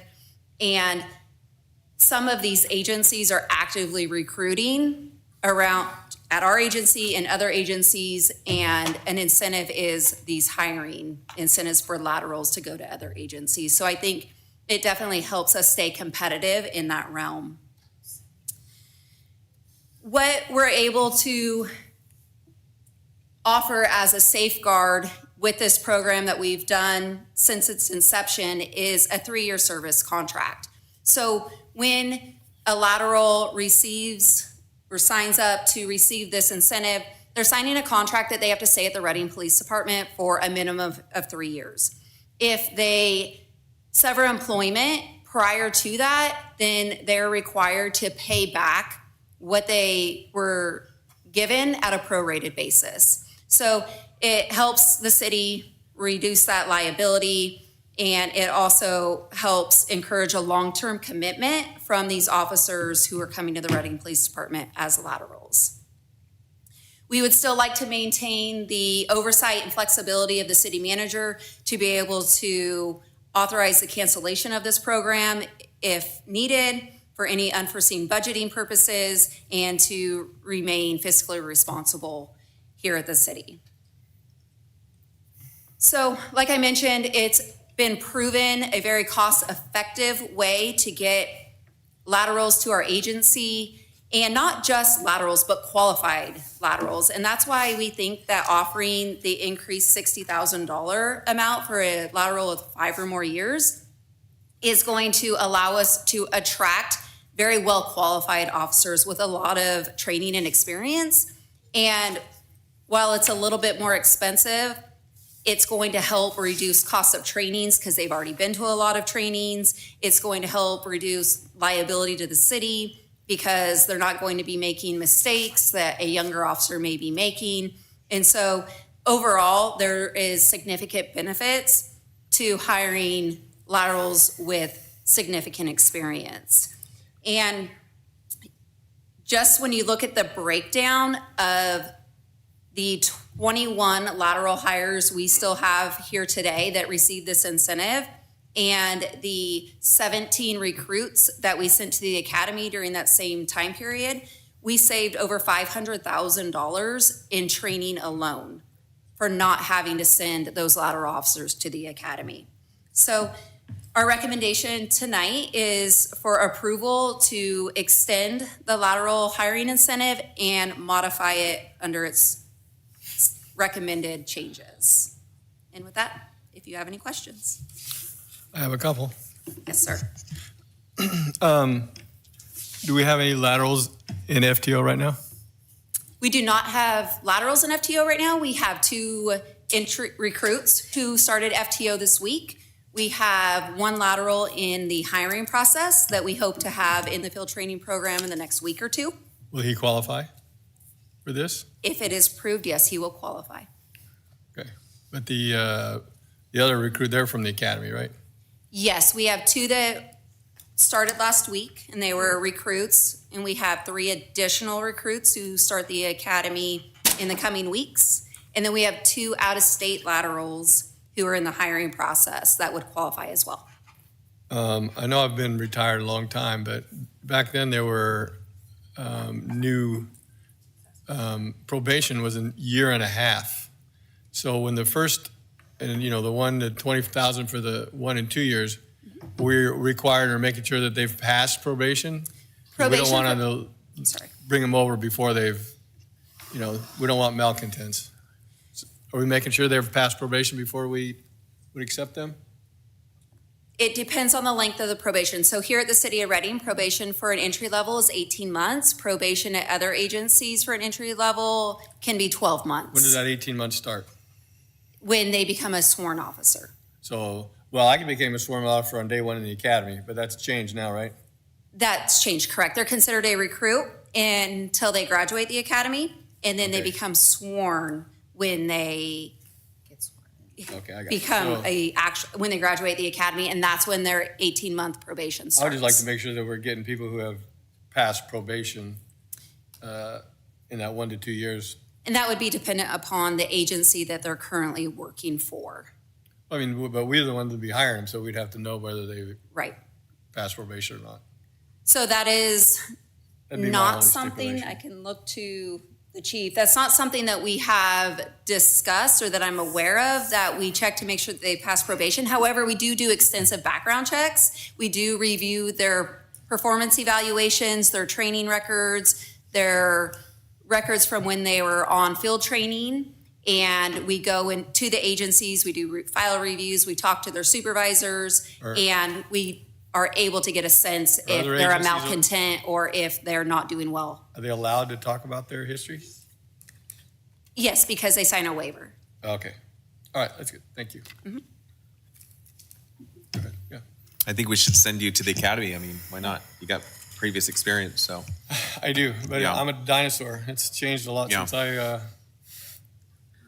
no laughing back there. They cannot ask about I'm age sorry, during the Councilmember interviews. Sorry. No, he wasn't just making jokes. Okay. Yeah, sorry. Yeah, I I- actually had one legit question. If somebody participates in this program and they leave after 3 years, can they come back in 3 more years, have a change of heart, and collect the bonus again? Or do we have a restriction that prevents them from doing this, double dipping and doing it again? That would be smart. Technically, they would be eligible, yes. However, I think if it was Wouldn't hire. motivated by just a signing bonus, that we would be able to wash that out during the background process and see that their heart isn't just come back to the Reading Police Department, but it's financially motivated. And realistically, the financial $60,000 motivation, they're gonna lose a lot more money to leave the department for a period of time, and then to come back, it's really not gonna pencil out in the end with step increases and seniority and those types of things. Councilmember Resner? You said that if someone leaves prior to that 3 years, that we would require them to pay that back. Do we have legal authority to do something like that? Yes. In other employment, you don't. I'm just wondering whether or not that statute doesn't actually holds up in court. So when you're doing it as a signing bonus and you do have that as part of the commitment, you can potentially have a mechanism for repayment.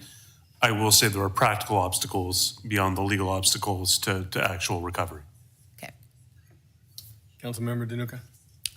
Well, I think this is a great way of recruiting people, and I'm fully for it. I would make a motion to approve it unless there's any further questions. I'll second. All right. We have a first and a second. All in favor? Aye. Aye. Aye. Passes unanimously. Maybe. How do I get my vote in here? There we go. All right, Mr. Webb. Award the bid schedule for number 5588 for the hydro cleaner for the wastewater utility. Good evening, No. Honorable Mayor and member. It's, Is that the correct? no, it's 411C. Okay. Oh, C, I'm sorry. So I had not seen this before, so, and it was labeled as a COVID-19 economic stimulus package, so could you tell us more about where that money came from, how much is left, and what projects we can anticipate happen, and how this stimulates the economy? Absolutely. And I may lean on City Manager Tippin a smidge just to make sure I don't watch the background. You weren't here because either then, I were was you? not here for a chunk of it, but my understanding is that these, the funds from this came from cap and trade dollars that Director Right. Zettel and his team were able to generate back in the early 2000s. And those dollars were used to stimulate the local economy. The intent was to well, actually, the requirement, I should back up, was to use those fundings to reap energy savings. So we had to invest them wisely within the city. We moved forward to, award many small contracts to local contractors. The thought was to try and stick to the $500,000, $1 million range and really keep the economy ticking here within the city, at the same time reaping the energy savings benefits throughout our facilities. I believe that you have seen these routinely probably every quarter, where they've predominantly been on the consent calendar, where we've given updates on the projects. How many projects are left? There are currently 3 projects that are left still that we're working on. One project was recently awarded. It's a upgrade to the HVAC here at City Hall. Mm-hmm. That contract was awarded. Contractor has ordered the equipment and materials, and we're currently just waiting for those to arrive. And then obviously we want to change out the HVAC at the appropriate time. You don't want to do it when it's too hot or too cold. Makes sense. The other contract that's currently still in the works is a HVAC upgrade out at the Corp Yard. So with Director Mennies and Director Zettles and my staff out there, we have a very similar project. Jacobs Engineering is preparing that for us, and we anticipate that project bidding probably July or August. And then we have one other project on there. I believe it's titled the Civic Auditorium, There was some lighting upgrades that we desired to do out there, but we were having issues not long after I started with the contractor obtaining the materials. And between Travis's team, or Director Mene's team, and mine, we actually made a number of the improvements ourselves. And so we've looked to essentially cancel that project. I see that you've increased the fee to pay for inspecting HVACs, and now you're gonna do some, I see how you're trying to make money here. Okay, so the economic stimulus piece is that we are awarding money to contractors to stimulate the economy by giving the money to contractors to go do work for us. Is that how that? Let me back up just a little bit. We actually had what was called, maybe cutely, the City of Reading COVID recovery plan. And there was a number of elements in that plan. One of them was, how do we stimulate local contractors and sales? And so this idea was born, and it was focused, as Director Webb said, towards improving facilities, most of them general fund facilities, so that there's long-term benefits gained from the general fund from that investment. And so to the best of we could, we broke them into smaller projects so that the local contractors would have better advantage when they're bidding those projects. Now, of course, several of those still went to Sacramento contractors just because of the low bid requirements. But some of the local hotels benefited by those people coming up, or the restaurants, but they also bought local supplies and services. And so the council at the time when they approved that asked for this to come back. I can't remember the frequency, but quarterly sounds right. And so this has been on consent just so along the way. And we are working towards developing maybe a change in the use of the money that's left, and that will come back to council. One of the aspects that's being considered is we know we have to fix the chiller system over at the Civic Auditorium. Yes. And so that's one of the projects on the list amongst others. So when that sort of gets worked out as our best recommendation, we'll bring that back to council for consideration. All right, I'll make a motion to. I'll second. All right. All in favor? Aye. Aye. Passes unanimously. Thank you. Council travel reports. Do we have any? All right. Item 12, suggestions for council members related to potential topics for future city council meetings. I have one.